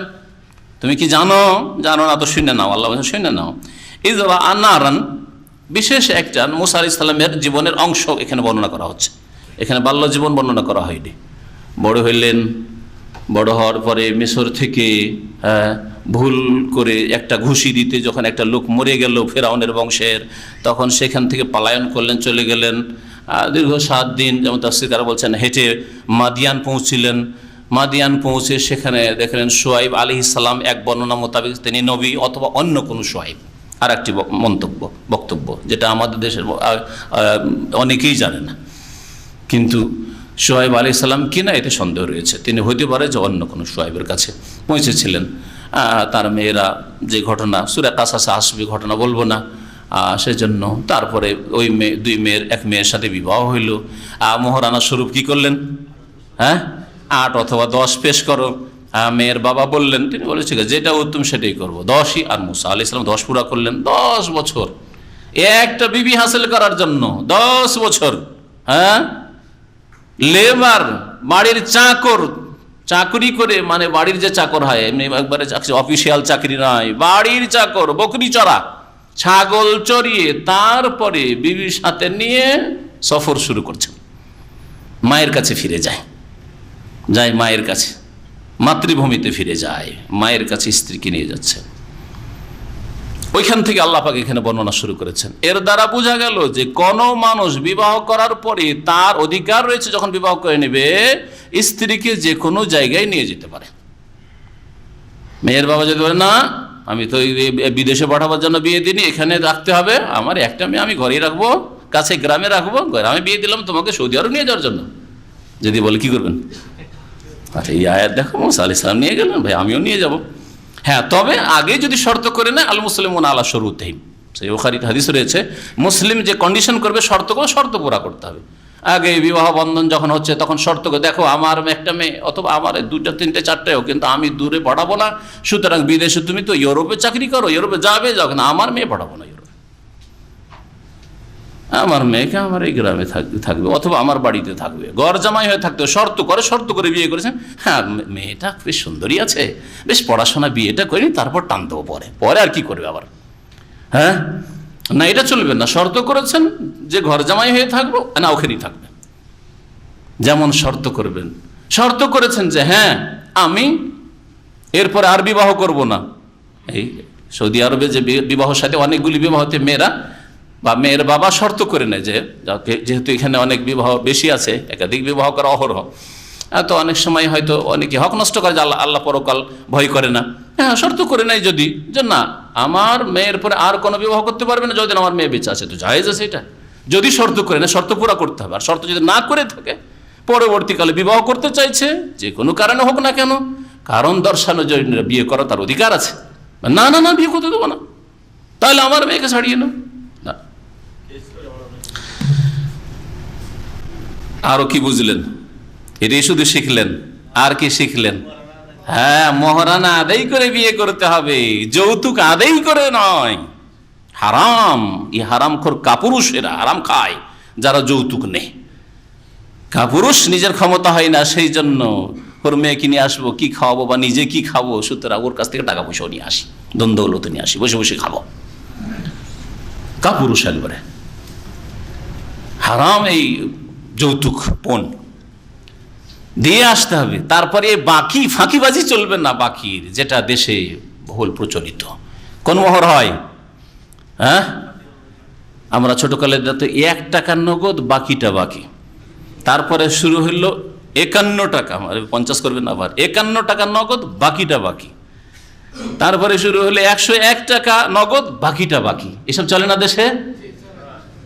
এত এত 1 টাকা, শেষখানে 1 টাকা, এটা হলো নগদ, আর বাকিটা বাকি। ধোকাবাজি, এরা প্রতারক, ধোকাবাজ। মুসা আলাইহিস সালামের আদর্শ, মুহাম্মদ রাসূলুল্লাহ সাল্লাল্লাহু আলাইহি ওয়াসাল্লামের আদর্শ। বলেন মুহাম্মদ রাসূলুল্লাহ সাল্লাল্লাহু আলাইহি ওয়াসাল্লাম তার সাহাবায়ে কেউ বাকি দিয়ে বিয়ে করেছেন? আরে ফিকার কিতাবের জায়েজ করার কথা আলাদা ছাড়েন, কিন্তু নবী সাল্লাল্লাহু আলাইহি ওয়াসাল্লাম একটা বিবাহ দিয়েছেন বাকিতে, যে ঠিক আছে 1 লাখ টাকা, 1 লাখ দিরহাম মোহর হলো, 50,000 আদায় করে দাও, 50,000 টাকা বাকি। এরকম একটা দেখান দেখি হাদিস, কোথাও নাই। যাই হোক, সুতরাং সুন্নতের দিকে ফিরে আসবেন। বিবাহের সুন্নত বিদাত অনেক পুরাতন আমার আলোচনা আছে। আর বিবাহ নবীগণের সুন্নত, কোরআন এবং হাদিস মোতাবেক বিবাহ করবেন। যেমন নামাজ কোরআন হাদিস মোতাবেক পড়বেন, তার বিবাহটাও কোরআন হাদিস মোতাবেক করবেন, তাহলে সত্যিকার অর্থ মুসলিম হইতে পারবেন। আল্লাহ পাক ইরশাদ করেছেন, ইজরা আন-নারান, যখন রাস্তায় যখন ফিরে আসছেন শ্বশুর বাড়ি থেকে, এখন মায়ের বাড়ি যাচ্ছেন, স্ত্রীকে সাথে নিয়ে, হয়তো বাচ্চা হয়ে গেছে অথবা সেই সময় হচ্ছে। ইজরা আন-নারান, হঠাৎ করে আগুন দেখতে পেলেন। ফাকাল লি আহলিহি, তখন নিজ পরিবারকে, স্ত্রীকে বললেন, উমকুসু, হতে পারে খাদেমও ছিল সাথে, হতে পারে মানুষের একটা পরিবার মানে স্বামী স্ত্রী ছেলে মেয়ে, আর বাড়িতে যদি একটু খাদেমা থাকে, কাজের মেয়ে কাজের ছেলে থাকে, তো সেটাও পরিবারের অন্তর্ভুক্ত বলা যায়। ফাকাল লি আহলিহি, নিজ পরিবারকে বললেন, উমকুসু, তোমরা থামো, এখানে অবস্থান করো। ইন্নী আনাস্তু নারান, আমি আগুন দেখতে পেয়েছি। লাআল্লি আতিকুম মিনহা বিকাবাসিন, হতে পারে সেখান থেকে তোমাদের জন্য আমি একটা আগুনের আঙ্গার নিয়ে আসবো। কাবাস মানে আগুনের আঙ্গার, আগুনের আঙ্গার নিয়ে আসবো। আও আজিদু আলান নারে হুদা, অথবা আমি আগুনের কাছে গিয়ে দিক নির্দেশনা পাবো, রাস্তা পাবো। হয়েছিল কি, রাতের অন্ধকারে চলছেন, অজানা অচেনা পথ, সেই যুগে না এরকম রোড রাস্তা, আর না কোনো লোকেশন দেওয়া আছে যে এইদিকে রিয়াদ যাবে, এইদিকে মেসর যাবে, এইদিকে জর্ডন যাবে, এইদিকে বাহরাইন। হারিয়ে এতগুলি দেওয়ার পর হারিয়ে গিয়ে ওই কোথা থেকে কোথায় চলে যাচ্ছেন, যাবেন বাহরাইন ব্রিজ, আর ধরে নিয়েছেন আজিজিয়া রিয়াদ রোড, হচ্ছে না? হ্যাঁ হ্যাঁ হ্যাঁ, এত লোকেশন থাকা সত্ত্বেও, হ্যাঁ এত সুন্দর রাস্তা থাকা সত্ত্বেও, তো রাতে কি যে অবস্থা ছিল, কোনো রাস্তা চিনি না, এত দূরের পথ, ছেলে মেয়েদেরকে নিয়ে। প্রথম কথা, খুব শীত ছিল, তাফসীরকার বলেছে খুব ঠান্ডা ছিল, ঠান্ডা লেগেছে, আগুনের প্রয়োজন। রাস্তাও বুঝতে পারি না, কোন দিকে যাচ্ছি, উল্টো দিকে যাচ্ছি না সোজা দিকে যাচ্ছি, কোন দিকে কিছু বুঝতে পারছি না। আগুনের প্রয়োজন, নিজেকে শিখতে হবে। বাচ্চা, নতুন বাচ্চা, ঠান্ডা লাগলে অসুবিধা আছে, ওকেও শিখতে হবে। এ শেখার কথা অন্য আয়াতে উল্লেখ করলা, লাআল্লাকুম তাসতালুন, আগুন এনে দেবো, তাতে হয়তো তোমরা নিজেকে বাচ্চাকে শিখবে। রাস্তাও পাবো, রাস্তা বুঝতে পারবো, ওখানে গেলে কোনো মানুষ নিশ্চয়, আগুন জ্বলছে তার মানে মানুষ। প্রাচীন যুগে কোথাও আগুন যদি আলো দেখতো তো বুঝছে না কোনো লোক আছে, তাহলে যাই একটু এগিয়ে যাবে দিকে যাই, হয়তো ওখানে গিয়ে জিজ্ঞেস করবো যে মেসরের রাস্তা কোন দিকে। ফালাম্মা আতাহা, যখন ওখানে এসে পৌঁছিল, নুদিয়া, তখন তাকে ডাক দেওয়া হলো। কে ডাক দিলেন? আল্লাহ পাক ডাক দিচ্ছেন, ইয়া মুসা, হে মুসা, ইন্নী আনা রব্বুকা, নিঃসন্দেহে আমি তোমার প্রতিপালক রব। ফাখলা নালাইক, সুতরাং তুমি তোমার দুই স্যান্ডেল, দুই জুতা খুলে ফেলো। ইন্নাকা বিল ওয়াদিল মুকাদ্দাসে তুয়া, নিশ্চয়ই তুমি পবিত্র উপত্যকায় এসছো, যার নাম হচ্ছে তুয়া। তুয়া নামক পবিত্র উপত্যকায় পৌঁছিয়েছো বা এসেছো, সুতরাং এখানে তুমি তোমার জুতা খুলে ফেলো। আল্লাহ পাক রব্বুল আলামিন ডাক দিলেন। এখানে শুধু বলেন আল্লাহ ডাক দিলেন, কোথা থেকে ডাকটা আসলো এই কথা উল্লেখ নেই। সূরা কাসাসে রয়েছে মিনাশ শাজারাতিল মুবারাকা, বরকতময় গাছ থেকে একটা আওয়াজ আসলো। আল্লাহ পাক রব্বুল ডাক দিয়ে বললেন ইন্নী আনা আল্লাহ, এখানে হচ্ছে ইন্নী আনা রব্বুক, আমি আল্লাহ, আমি রব। জুতা খুলতে কেন বলা হলো? একদল বলছে জুতা খুলতে এই জন্য বলা হয়েছিল সেটা গাধার চামড়া দিয়ে তৈরি ছিল, কিন্তু হয়তো এটা ঠিক নয়, আল্লাহু আলাম। এর চাইতে বলিষ্ঠ মত হচ্ছে তাফসীরকারদের যে পরের অংশে তাতে ইঙ্গিত করা হয়েছে জুতা কেন খুলতে বলা হলো। ফাখলা নালাইক, জুতা খুলো কেন? ইন্নাকা বিল ওয়াদিল মুকাদ্দাস, তুমি পবিত্র ভূমিতেই, পবিত্র উপত্যকায় এসেছো। ওয়াদি বলা হয় দুই পাহাড়ের মাঝখানে সংকীর্ণ নিচু এলাকাকে। এখানে পৌঁছেছো যে এলাকাটির নাম হচ্ছে তুয়া, আর এই জায়গাটা পবিত্র, সুতরাং তুমি জুতো খুলে এসো। আল্লাহ পাক রব্বুল আলামিনের এই হুকুম এই জন্য হয়েছিল। ওয়ান আখতার তোকা, আর আমি তোমাকে মনোনীত করেছি। কিসের জন্য মনোনীত করেছি? নবী রসুল করবো সেই জন্য মনোনীত করেছি। ওয়ান আখতার তোকা, যেমন অন্য যে বলছে ইয়া মুসা ইন্নী ইস্তাফাইতুকা আলান নাস, হ্যাঁ, ইস্তাফাইতুকা আলান নাস বিরিসালাতি ওয়া বিকালামি, আমার রিসালাত আর আমার কথা, তোমার সাথে কথা বলবো, তোমাকে কথা বলার জন্য মনোনীত করেছি। আর কারো সাথে আমি কথা বলিনি, তোমার সাথে কথা বলবো। আর আল্লাহ পাক নবী মুহাম্মদ সাল্লাল্লাহু আলাইহি সাল্লামের সাথে মেরাজে কথা বলেছেন। নবী করিম সাল্লাল্লাহু আলাইহি সাল্লাম এই মর্যাদা হাসিল করেছেন। ওয়া আনা আখতারতুকা, আমি তোমাকে ইখতিয়ার করেছি, মানে বাছাই করেছি। ফাস্তামি' লিমা ইউহা, সুতরাং যা ওহী করা হচ্ছে তা তুমি মনোযোগ সহকারে শ্রবণ করো। সামিয়া মানে শুধু শোনা, আর ইস্তামা বা ইফতিয়াল মানে মনোযোগ সহকারে শোনা। এমনি শুনছেন আপনি, গাড়িতে যাচ্ছেন, গল্প করছেন, শুনছেন, ওইদিকে রেডিওতে হয়তো তেলাওয়াত আসছে, এই শোনা। আর ইস্তামা মানে হচ্ছে মনোযোগ দিয়ে শোনা, গল্প বন্ধ করেন, হ্যাঁ, মন লাগিয়ে শোনেন, কানটাকে খাড়া করেন, তারপর শোনেন, এটা হচ্ছে শোনা। এখানে শোনা দুই রকম, কিছু লোক আছে ঝিমাচ্ছে, শুনছে, ওরা শুনছে শুধু, কিছু বুঝেন না, ভিতরে নামে না। যদি জিজ্ঞাসা করেন কি শুনলেন, কিছু বলতে পারবেন না।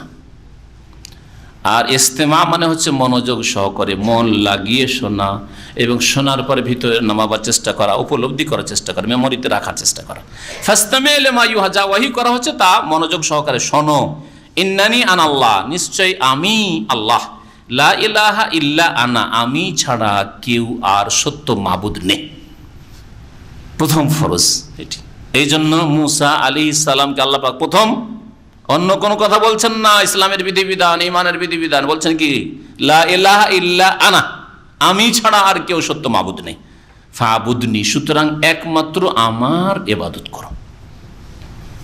ইবাদতের মধ্যে নামাজ শামিল, কিন্তু নামাজ ইবাদতের শুরু, অন্তরের ইবাদত, জবানের ইবাদত, স্বীকৃতির মাধ্যমে লা ইলাহা ইল্লাল্লাহ দিলেন আপনি, এটা হচ্ছে প্রথম ফরজ। এর মাধ্যমে আপনি নিজেকে মুসলিম বলে ঘোষণা করলেন যে আমি মুসলিম, আমি আত্মসমর্পণকারী, আমি মুমিন বিশ্বাসী, আমি কাফের, মুনাফিক, মুশরিক নই। এর প্রমাণ, বাস্তব প্রমাণ, এটাকে টিকিয়ে রাখা প্রথম হচ্ছে 5 ওয়াক্ত সালাত, নামাজ। প্রথম রোজা, যাকাত, দান খায়রাত করি, মসজিদ মাদ্রাসা করি, অনেক নেক কাজ করি, কিন্তু নামাজটাই শুধু পারি না। আজকালকার অনেক মুসলিম পয়সাওয়ালাদের অবস্থা, নেতাদের অবস্থা, এমনি দুনিয়াদারদের অবস্থা, নামাজটাই পড়ি না, বাকি মা বাবাকে প্রতি মাসে পয়সা পাঠায়, কখনো নাজাত পাবেন না। বিনা নামাজে কোনো ব্যক্তি নাজাত পাবে না, ভালো করে শুনে রাখেন, আল্লাহর কসম করে বলছি, এটাই কোরআন হাদিসের কথা, এটাই আমার ঈমান। বিনা 5 ওয়াক্ত নামাজে, 4 ওয়াক্ত 3 ওয়াক্ত দিয়ে নাই, বিনা 5 ওয়াক্ত নামাজে কখনো নাজাত পাবেন না। সেই জন্য আল্লাহ পাক রব্বুল আলামিন প্রথমখানেই লা ইলাহা ইল্লাল্লাহর পরেই বলছেন ফাবুদনি, আমার ইবাদত করো, আর ইবাদতের প্রথম শুরু হচ্ছে ওয়াকিমিস সালাত লিযিকরি, সালাত কায়েম করো আমার স্মরণের উদ্দেশ্যে, আমার জিকিরের উদ্দেশ্যে, আমাকে স্মরণ করার উদ্দেশ্যে কি করো? আকিমিস সালাহ, সালাত কায়েম করো, নামাজ প্রতিষ্ঠা করো। তাহলে নামাজ কায়েম করা হচ্ছে আল্লাহ পাক রব্বুল আলামিনের সবচেয়ে বড় জিকির, সবচেয়ে বড় জিকির আকিমিস সালাত লিযিকরি। এটা হচ্ছে একটা তাফসীর লিযিকরির। আর কেউ কেউ তাফসীর করেছেন লিযিকরির, যেমন নবী করিম সাল্লাল্লাহু আলাইহি ওয়াসাল্লাম একটা হাদিস দ্বারা ওর সমর্থন পাওয়া যায়, দ্বিতীয় তাফসীর হতে পারে। আর একটা তাফসীর আরেকটা তাফসীরের সাথে সংঘর্ষিত না হলে সবগুলি ঠিক রাখা যেতে পারে, এটাও ঠিক ওইটাও ঠিক তাফসীরের ক্ষেত্রে। কোরআন হাদিস বিরোধী নয়, সেই আকীদা ইসলাম বিরোধী নয়, সুতরাং দুটোই তাফসীর আপন জায়গায় ঠিক। আকিমিস সালাত লিযিকরি, নামাজ কায়েম করো আমার স্মরণ হলে, লে লাম ওয়াক্তের জন্য, সময় নির্ধারণের জন্য, লিযিকরি মানে লে ওয়াক্তে জিকরি, যখনই আমার স্মরণ হবে, আমার স্মরণ তোমার আসবে, তখনই নামাজ কায়েম করো। তাহলে যখনই আল্লাহর কথা স্মরণ আসবে তখন নামাজে লেগে যাও। এটা হচ্ছে আর একটা তাফসীর। এই তাফসীরটা মানুষ যখন নামাজ ভুলে যায়, ভুলে গেছে একদিন জোহর নামাজ পড়তে, আসর নামাজ পড়তে ভুলে গেছে, যে কোনো নামাজ হোক না কেন, অনেক সময় ভুলে যায় এরকম, বিশেষ করে জামাতটা ছুটে গেল, রাস্তার ভিড় বাড়ে, আর তারপরে আচ্ছা বাসা গিয়ে পড়ে নেও। বাসা গিয়ে পড়বেন কি, গিয়ে গরমে গিয়েছেন, ঠান্ডা হয়ে খেয়ে দিয়ে ঘুমিয়ে পড়েছেন, আসরেও মনে হয়নি, মাগরিবে মনে হচ্ছে, এশাই মনে হচ্ছে, আরে আজকে জোহরটা কোথায় পড়লাম, কোন মসজিদে পড়লাম, চিন্তা করতে করতে দেখলাম না কোনো মসজিদেই পড়িনি, বাসায় পড়লাম, বাসায় তো পড়িনি, ওই যে রাস্তায় ছিলাম তখন জামাতটা হয়েছিল, হয় না, হয় না, এরকম হতে পারে। সেই ক্ষেত্রে এই আয়াত প্রযোজ্য। আমার স্মরণ হয়েছে, চট করে এসার সময় স্মরণ হচ্ছে, রাত 12টায় স্মরণ হয়েছে যে আমি তো আজকে জোহর পড়িনি, তাড়াতাড়ি তখনই আকিমিস সালাত লিযিকরি, নামাজ পড়ো। আর ঘুমের ক্ষেত্রে, ভুলে যাওয়ার ক্ষেত্রে, আর ঘুমের ক্ষেত্রে অনিচ্ছাকৃত, ইচ্ছা করে না, ইচ্ছা করেই সকাল 8টায় ডিউটি, 8:30টায় 9টায়, আর ইচ্ছা করে আপনি 8টার সময় অ্যালার্ম লাগিয়েছেন, উঠবো, ডিউটিও হবে, নামাজটাও পড়া হবে না, হারাম, কাবিরা গুনাহ, বরং এইরকম নামাজ হবে না। শুনে রাখেন, ইবনে তাইমিয়া রাহমাতুল্লাহ আলাইহি, বড় মুহাক্কিক গবেষক, বলছেন কোন ব্যক্তি ইচ্ছে করে যদি ওয়াক্ত পার করে দেয় তাহলে সেই নামাজ আর কবুল হবে না, কাজা করল, সে কুফরি করেছে, সুতরাং তার তওবা করা ছাড়া আর কোনো রাস্তা নেই, অনতপ্ত হওয়া, তওবা করা ছাড়া কোনো রাস্তা আর কবুল হবে না, ইচ্ছে করে। তার ইচ্ছে করে কেউ যদি শুয়ে থেকে ইচ্ছা করে সময় পার করে, আজকে খেলাটা দেখে নি, আজকে এই কাজটা সেরে নি, হিসাব নিকাশ সেরে নি, অমুকের কাছে একটা কাজ আছে, কাজটা সেরে নি, পরে নামাজটা পড়ে নেবো, আর নামাজের অক্ত পার করে, তার মানে যেমন আসর নামাজ সূর্য ডুবিয়ে দিলাম, এশার নামাজ রাত 11 12টায় পড়ছে, অর্ধেক রাত 11টা 11টার মধ্যে হয়ে যাবে, তার আগেও হয়ে যাবে অনেক সময়। ফজর নামাজ সূর্য উঠিয়ে দিল, ইচ্ছে করে যদি করে তাহলে সেই নামাজ কবুল হবে না, কারণ আল্লাহ পাক সময়ের সময় শুরু এবং শেষ নির্ধারণ করেছেন, আপনার মনের ওপর ছেড়ে দেননি, মনের পূজারী আপনি। নবী মুহাম্মদ রাসূলুল্লাহ সাল্লাল্লাহু আলাইহি ওয়াসাল্লাম বলেছেন এইরকম লোকদের ক্ষেত্রে, মান্নামা আন সালাতিন আও নাসিয়াহা, কোনো ব্যক্তি যদি নামাজের সময় অনিচ্ছাকৃত ঘুমিয়ে থেকে যায়, নামা আন সালাতিন আও নাসিয়া, অথবা ভুলে যায়, নামাজ ভুলে গেছে, ফালিয়ুসাল্লিহা ইযা যাকারাহা, যখনই নামাজটা স্মরণ আসবে যে আরে নামাজ তো পড়িনি, অথবা যখনই ঘুম ভাঙবে সেই সময় নামাজ পড়ে নেবে। ফাইন্না যালিকা ওয়াক্তুহা, এই নামাজটা যেটা অনিচ্ছাকৃত ঘুমিয়ে থেকে যাওয়া অবস্থায় চলে গেছে, যখনই জাগলো সেটাই হচ্ছে তার টাইম। ফাইন্না যালিকা ওয়াক্তুহা, কত সুন্দর কথা, কারণ নিরুপায়, আপনি ইচ্ছা করে আসলে ছাড়েননি, ঘুমই ভাঙেননি, চেষ্টা করেছেন, তার মানে চেষ্টা রাখতে হবে, অ্যালার্ম লাগিয়ে রাখতে হবে, সাথে বন্ধুদের বলে রাখতে হবে, তারপরেও কখন যে বন্ধ করেছে বলতেই পারবেন না, কখন অ্যালার্ম বন্ধ করেছেন হয়তো, এই জন্য হাতের নাগালে রাখবেন না, দূরে রাখবেন, অ্যালার্ম ঘড়ি অথবা মোবাইল একটু দূরে রাখবেন, উঠিয়ে দাঁড়িয়ে বন্ধ করতে হবে, আবার ফিরে এসে আচ্ছা একটু লম্বা হয়ে নি, না কখনো করবেন না এরকম। এইরকম যারা করে তাদেরই জামাত ছোট। ফাইন্না যালিকা ওয়াক্ত, এটাই হচ্ছে ওয়াক্ত। অনিচ্ছাকৃত ঘুমিয়ে থেকে গেছিলেন, অনিচ্ছাকৃত ভুলে গেছিলেন, যখনই স্মরণ হয়েছে সেটাই হচ্ছে তার ওয়াক্ত। লা কাফারাতা লাহু ইল্লা যালিক, এর কোনো কাফারা নেই, মানে কোনো গুনাহ হবে না যদি এইরকম যদি অবস্থা হয় তাহলে, কারণ আপনার সাধ্যের বাইরে সেটা ছিল। আল্লাহ পাক রব্বুল আলামিন ইরশাদ করছেন, ইন্নাস সাআতা আতিয়াতুন, নিশ্চয়ই কিয়ামত আসবেই আসবে, কিয়ামত অনিবার্য, আতিয়াতুন আকাদু ফিহা, আমি সেটাকে গোপন রাখতে চাইছি। আল্লাহ বলছেন কিয়ামত আমি গোপন রাখতে চাইছি, কোনো মানুষকে জানাতে চাইছি না, কোনো নবী রাসূলকে আল্লাহ জানাননি। নবী মুহাম্মদ সাল্লাল্লাহু আলাইহি সাল্লামকে লক্ষণ জানিয়েছেন, ছোট লক্ষণ অনেকগুলি, বড় লক্ষণ দাজ্জাল আসবে, ঈসা আলাইহিস সালাম আসবেন, হ্যাঁ, আর ইয়াজুজ মাজুজ এই সেই হবে, হ্যাঁ, কিন্তু এ কথা বলেননি যে এত সালে কিয়ামত হবে, হ্যাঁ, কথা বলেননি। অমুক দিনে অমুক বছরে কিয়ামত হবে, আর পৃথিবীর বয়স উদাহরণস্বরূপ 2000 বছর আছে, না, আল্লাহ বলেননি, কাউকে বলেননি। আল্লাহ আকাদ ফিহা, আমি এটাকে গোপন রাখতে চেয়েছি। মানুষের মতটা ওই রকমই, কারণ প্রত্যেক মানুষের মৃত্যুটা কিয়ামত কিন্তু ওর জন্য। এখন আল্লাহর সামনে দাঁড়াবার প্রস্তুতি শেষ, এখন দাঁড়াও, আরে এখন কর্ম নেই, মত চলে এসছে, যেদিন মতের দিন চলে আসবে আপনার আমার, সেই দিন আর কোনো কর্ম নেই, তওবা নেই, সংশোধন নেই, সেই দিন এখন কিয়াম, দাঁড়াও আল্লাহর সামনে, এখন যাও কবরে, এখন হিসাব দিতে হবে। ফাইন্নাহু কাদ আফযা ইলা মা কাদ্দাম, নবী সাল্লাল্লাহু আলাইহি ওয়াসাল্লাম বলছেন যে মারা গেছে আর ওকে গালমন্দ করিও না, ওর সম্পর্কে আর খারাপ সমালোচনা করিও না, যা করেছে পেয়ে গেছে। আফযা মা ইলা মা কাদ্দাম, ওখান পর্যন্ত পৌঁছে গেছে যা পৌঁছিয়েছিল আল্লাহর কাছে, যে সব পাপ পৌঁছিয়েছিল ওই পাপের কাছে পৌঁছে গেছে, পাপের পরিণাম পেয়ে গেছে, শুরু হয়ে গেছে মৌতের সাথে সাথে।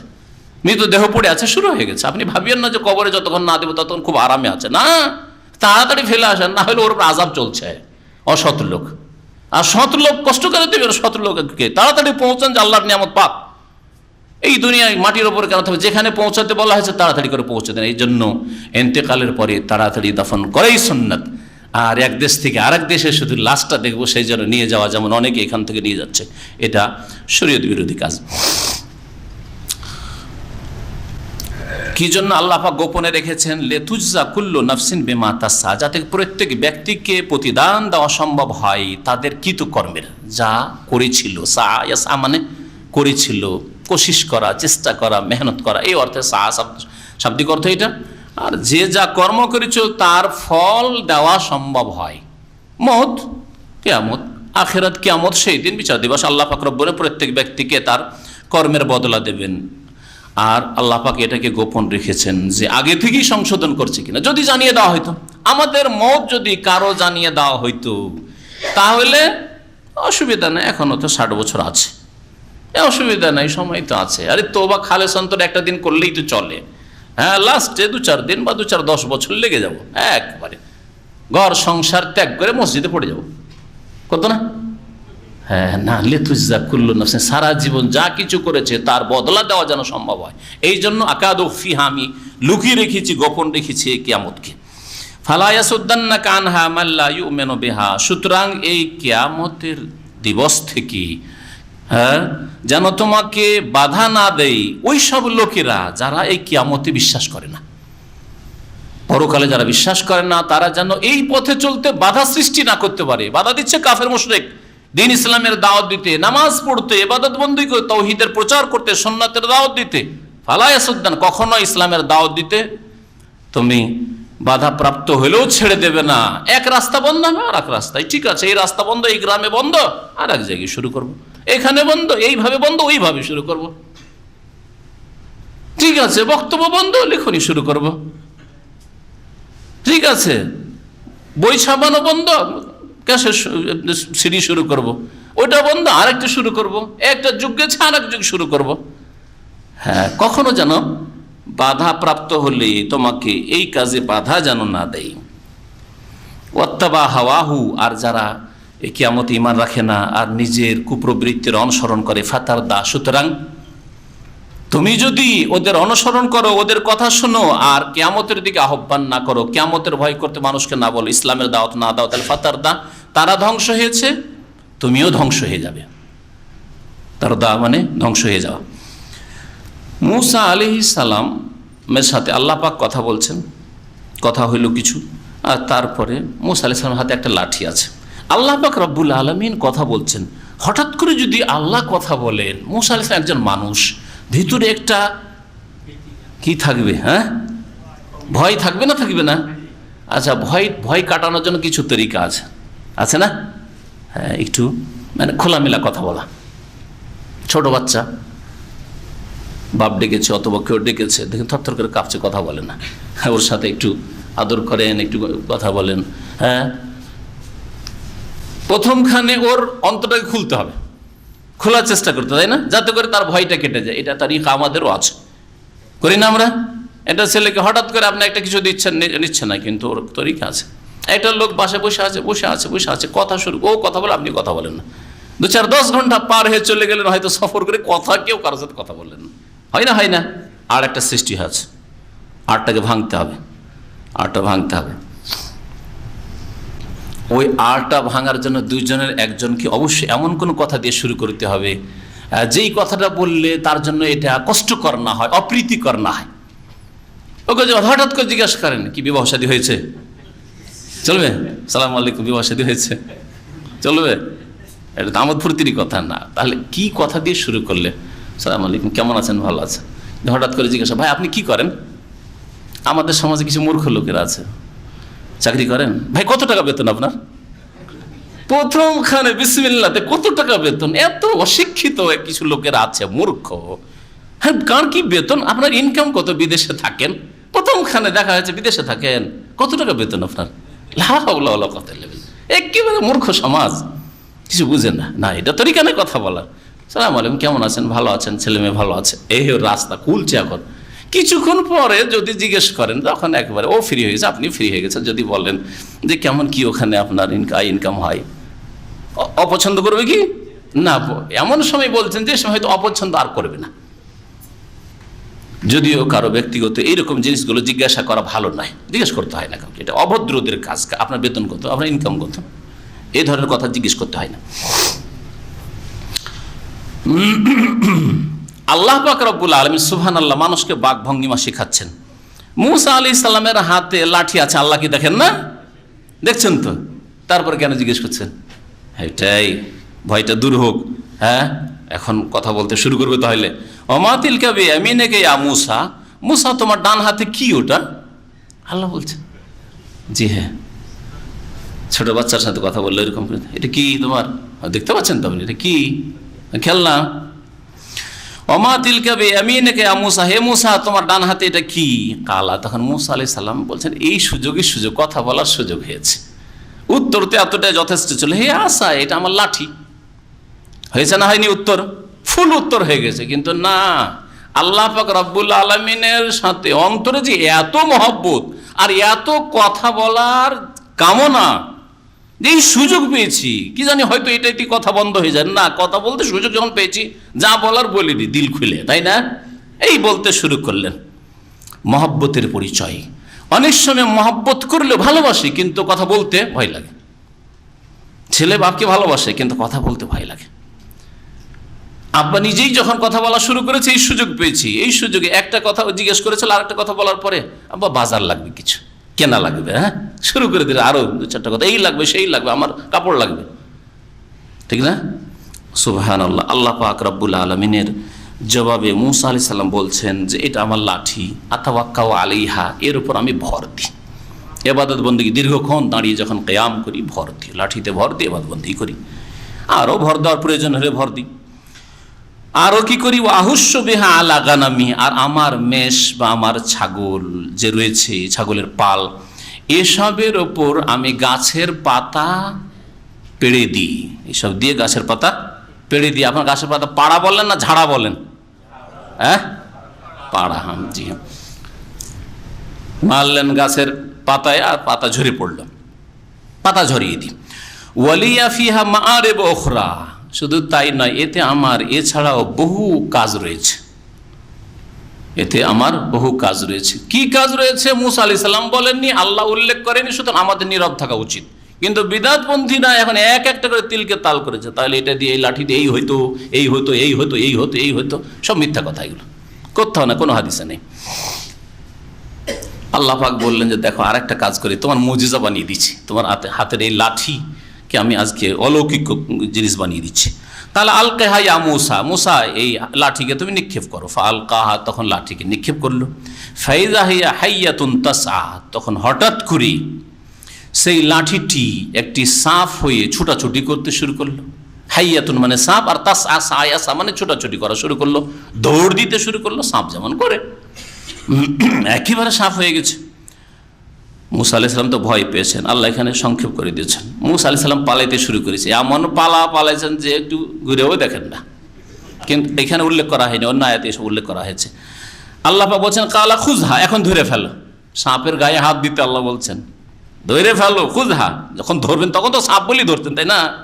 সাপ বলি ধরা সাহস, সাপকে ধরতে পারবেন? জি। কালা খুজহা, ধরে ফেলো ওকে। ওয়ালা তাখাফ, আর ভয় করিও না। সানুঈদুহা সিরাতাল উলা, শীঘ্রই আমি এই লাঠিটিকে তার আপন রূপে, প্রথম রূপ, উলা প্রথম রূপে আমি ফিরিয়ে দেব। সিরাত এর শাব্দিক অর্থ হয় মানুষের চরিত্র, ভিতরের গুণগুলি, আর সুরাত মানে হচ্ছে বাইরের গুণগুলি, শরীরের যে অবয়ব, দৈহিক গঠন। আর সিরাত বলে এখানে সুরতকে উদ্দেশ্য করা হয়েছে। এই লাঠিকে তার আপন রূপে ফিরিয়ে দেবো, বা আপন গুণে ফিরিয়ে দেবো। যে লাঠি ছিল, লাঠিতে ফিরিয়ে দেবো আমি তাকে। ওয়াদমম, এটাতে একটা হয়ে গেল মুজিজা। মুসা আলাইহিস সালামকে আল্লাহ পাক 9টি মুজিজা দিয়েছেন, বড় বড় মুজিজা। মুজিজা নবীদের নবী রসুল হওয়ার দলিল প্রমাণ, যাতে করে কাফের মুশরিক শত্রুরা মানতে বাধ্য হয় যে সাধারণ মানুষ না, মানুষ কিন্তু সাধারণ মানুষ না, আল্লাহ প্রদত্ত শক্তি, তাকে আল্লাহ তাকে পাঠিয়েছেন। আর মুজিজা নবীদের ক্ষমতায় থাকে না, আল্লাহর ক্ষমতার বহিঃপ্রকাশ ঘটে। আল্লাহ পাক রব্বুল আলামিন তার কুদরতকে প্রকাশ করেন নবীদের হাতে হয়তো, কিন্তু নবীদের সামান্যতম কোনো ক্ষমতা থাকে না। কখনো কখনো নবীরা জানতে পারেন যে আল্লাহ এটা আমার হাতে করতে যাচ্ছেন, আর কখনো ওটা ঘটার পূর্বে 1 মিনিট আগেও কিছুই তিনি জানতেন না। যেমন এই ঘটনা প্রমাণ করে যে মুসা আলাইহিস সালামকে আল্লাহ ফেলতে বললেন, ফেলে দিন, আল্লাহর হুকুম হয়েছে, ওইটা ইবাদত। ফেলতে বললেন, ফেলে দিলেন, কিন্তু জানেন না যে কি হবে। যদি জানতেন তাহলে পালাবেন কেন, তাই না? হঠাৎ করে সাপ দেখে পালাইতে শুরু করেছেন, তাহলে কিছুই জানতেন না তিনি। বেদাতিরা, বেদাতিরা মুজিজা থেকে শুরু করে কারামতে নিয়ে এসছে। আসল তো উদ্দেশ্য হচ্ছে ওলিদের, পীর ভণ্ডদের কেরামত প্রমাণ করা। আর কেরামতির ফ্যাক্টরি তাদের ঘরে ঘরে ছড়াছড়ি। কেরামত একবার পীরের হাতে, ওলির হাতে, যখন ইচ্ছা তখন দেখায়, যখন ইচ্ছা তখন দেখায়। এক পীর আর এক পীরের সাথে কম্পিটিশন, প্রতিযোগিতা চলে তাদের কেরামতির। সব ডাহা, মিথ্যা কথা। সবচেয়ে বড় ওলি আউলিয়া আম্বিয়া রসুলগণ, আর তারপরে সাহাবাই কেরামগণ। শ্রেষ্ঠ রসুলের সঙ্গীগণ সবচেয়ে বড় ওলি আম্বিয়া রসুলগণের পরে। আম্বিয়া রসুলগণ খোঁজ খবর রাখছেন না, আর হইলেও আল্লাহ পাকের কুদরতে হচ্ছে, তাদের কুদরতে হচ্ছে না। নবীর সাহাবাই কেরামদের মধ্যে শতকরা একজনের না, হাজারে একজনের কেরামতে এরকম দেখা যাচ্ছে। আর এদের বিগত কয়েকশো বছরের বুজুর্গানের দিনে, বিদাতিদের বুজুর্গানের দিনে দেখেন যে কেরামতির শেষ নাই, কেরামতির শেষ নাই। ওই জন্য কেউ বলেছে এই বিদাতিদের সম্পর্কে যে এই তোমাদের 50-100 বছরের মধ্যে যতগুলি বুজুর্গানি দিন এসছে, তাদের এত কেরামতে ছড়াছড়ি, তো বর্তমানে তো ওদের কিছু প্রজন্ম বাকি আছে, তো বর্তমানগুলি দেখাও, যে বর্তমান অমুক হুজুরে কিবলা আর তার এই কেরামতি ছড়াচ্ছে, দেখাও না। ওগুলো কোথায়? আবার প্রেজেন্ট নেই, কথা বলছেন। ওদিকে সাহাবাই কেরামদের জামানায় হাদিস পাওয়া যায় না, তাবেঈনদের জামানায় একবারে খুবই কম, শুধু কমই না, হাজারে একটাও না। আর এই 100-200 বছর, আর সবগুলি প্রায় ভারত উপমহাদেশ, যতগুলি কেরামতের ছড়াছড়ি সবগুলি ভারত উপমহাদেশ। অমুক পীরের এই কেরামত, অমুক হুজুরে কিবলার এই কেরামত, অমুকের এই কেরামত। আর কেরামত কেউ জাহাজ উদ্ধার করলো, কেউ ছেলে দিয়ে দিল, কেউ একবারে জীবিত হয়ে চলে আসলো, আসার পরে ঝগড়া মিটিয়ে গেল। আস্তাগফিরুল্লাহ ওয়া আতুবু ইলাইহি। এইসব শিরকি আকীদা, শিরকি আকীদা। তাদের ক্ষমতা, বিদাতি আর কোরআন সুন্নাহ অনুসারীদের মাঝে পার্থক্য যে তাদের কাছে মুজিজা কেরামত নিজের হাতে থাকে, তাদের ওলিয়া উলিয়ারা যখন ইচ্ছা প্রকাশ করতে পারে। আহলে সুন্নাত ওয়াল জামাত বলছেন না, আল্লাহ পাকের হাতে, আল্লাহ পাক ইচ্ছা করলে নবীর হাতে প্রকাশ করেন, সেটার নাম মুজিজা। আর যদি নবী ছাড়া অন্য কারো কোনো সৎ লোকের হাতে প্রকাশ পায়, সেটার নাম হচ্ছে কারামত। আর অসৎ লোকদের মাধ্যমে, যারা শিরক করে, যারা বিদআত করে, যারা বেনামাজি, যারা নাপাক হয়ে থাকে, যাদের বিভিন্ন পাপে জড়িত, মহিলাদের সাথে অবাধ মেলামেশা করে, মহিলা মরিদিনী তৈরি করে, তাদের নির্জনতা অবলম্বন করে, বলছে কেরামতি। তো কি বলবেন? এগুলিকে বলা হয়েছে সেহের, জাদু। এদের অধিকাংশ জাদুকর। আর না হলে আল্লাহ পাকের পক্ষ থেকে ইস্তিদরাজ। ইমাম ইবনে তাইমিয়া রাহমাতুল্লাহ বলছেন আল্লাহর পক্ষ থেকে এদেরকে ঢিল দেওয়া হয়েছে। এই বড় মাছ জাহান্নামের, এই জাহান্নামে যেহেতু একে নিক্ষেপ করতে হবে, সুতরাং এই বড় মাছকে বনশিটা ধরলে ওকে খেলাইতে হয়, কিছুক্ষণ খেলিয়ে নিস্তেজ করতে হয়, ঠিক আছে, ছাড়া আছে। তো এদেরকে আল্লাহ পাক ঢিল দিয়েছেন, অবসর দিয়েছেন, খুব শিরক কুফরি করো আর শিরক কুফরি প্রচার করো। আল্লাহ পাক রব্বুল আলামিন ইরশাদ করছেন যে ওয়াজমুম ইয়াদাকা ইলা জানাহিক, দ্বিতীয় মুজিজা মুসা আলাইহিস সালামের। হে মুসা, তুমি তোমার হাতকে তোমার বগলে নিয়ে আসো, বগলের সাথে মিলাও। দাম্মা ইয়াজুম্মু থেকে ওয়াজমুম মানে দাম্মা ইয়াজুম মানে মিলানা, মিলানো। ওয়াজমুম ইয়াদাকা, তোমার হাতকে নিয়ে আসো, এলা জানাহিক, তোমার বগলে মানে বগলের ভিতরে নিয়ে আসো। এইভাবে তাখরুজ বায়দা, সেটা উজ্জ্বল হয়ে বেরিয়ে আসবে, বেরিয়ে আসবে উজ্জ্বল, বায়দা উজ্জ্বল হয়ে, শুভ্র হয়ে, মিন গায়রি সুইন, কিন্তু দোষ মুক্ত, কোনো রোগের কারণে নাই। সাদা অনেক সময় হয়, যেমন শ্বেত রোগ, শরীর সাদা হয়ে যায়, সেটা রোগ। আর তোমার হাত যে বেরিয়ে আসবে এটা মিন গায়রি সুইন, কোনো ব্যাধি নাই, কোনো রোগ না, রোগমুক্ত হই, দোষমুক্ত হই। আয়াতান উখরা, এটা হচ্ছে দ্বিতীয় নিদর্শন, দ্বিতীয় মুজিজা। লেনুরিয়াক মিন আয়াতিনাল কুবরা, যাতে করে আমি তোমাকে আমার বড় বড় নিদর্শন সমূহের কিছু দেখাই। আমার নিদর্শন কে? আল্লাহ। কে বলছেন? আল্লাহ বলছেন এগুলি আমার নিদর্শন, তোমাকে দেখায়। এগুলি তোমার নিদর্শন নয়, তোমাকে আমি দিয়েছি।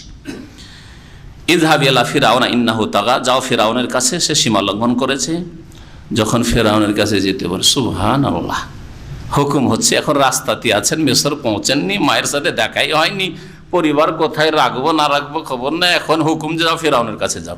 অথচ ফিরআউন হত্যা করার জন্য খোঁজ করো, খোঁজ করো, কোথায় কোথায় সে খুনি কোথায়? চলে এসছেন, 10 বছর কাটিয়ে যাচ্ছেন, ওই ফিরআউনের কাছে যেতে হবে। কি বুঝছেন? বাহ্যিক সরাসরি গেলেই তো গলাটা কেটে নেবে, তাই না? কিন্তু আল্লাহ যদি রক্ষা হেফাজত করেন, তাহলে কেউ কিছু করতে পারবে না। আল্লাহর হুকুম স্পেশাল। আপনাকে বলা হচ্ছে না যে আপনি এইভাবে আপনি নিজেকে এরকম ঝুঁকিতে ফেলেন, কিন্তু আল্লাহ যদি হুকুম হয়ে থাকে যে এই কাজ করো, আপনি আপনার মেহনত করার পরে বাকি পরিণামটা আল্লাহর জন্য ছেড়ে দেন। আল্লাহর হুকুম হয়েছে, আল্লাহ যখন হুকুম হয়েছে, এই আর চিন্তা করার সময় নেই যে হাই আল্লাহ ওই জালেমের কাছে কি করে যাব, যে জালেম তো আমাকে তলাশ করছে।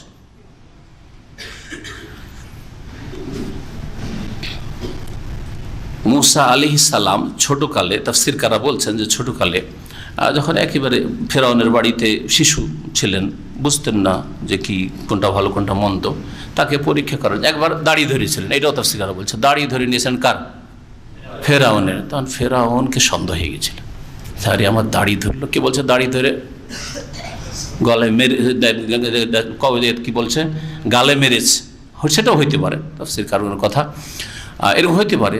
আর দাড়ি ধরাতে তার সন্দেহ হইতে পারে, কারণ তার তো ভিতরে একটা আশঙ্কা লেগে আছে যে একটা যুবক হবে বা একটা ছেলে জন্মাতে যাচ্ছে, যে ছেলের মাধ্যমে আমার পতন ঘটবে, এটা তাকে গণকরা বলে রেখেছিল, এই বিশ্বাসই তার ছিল।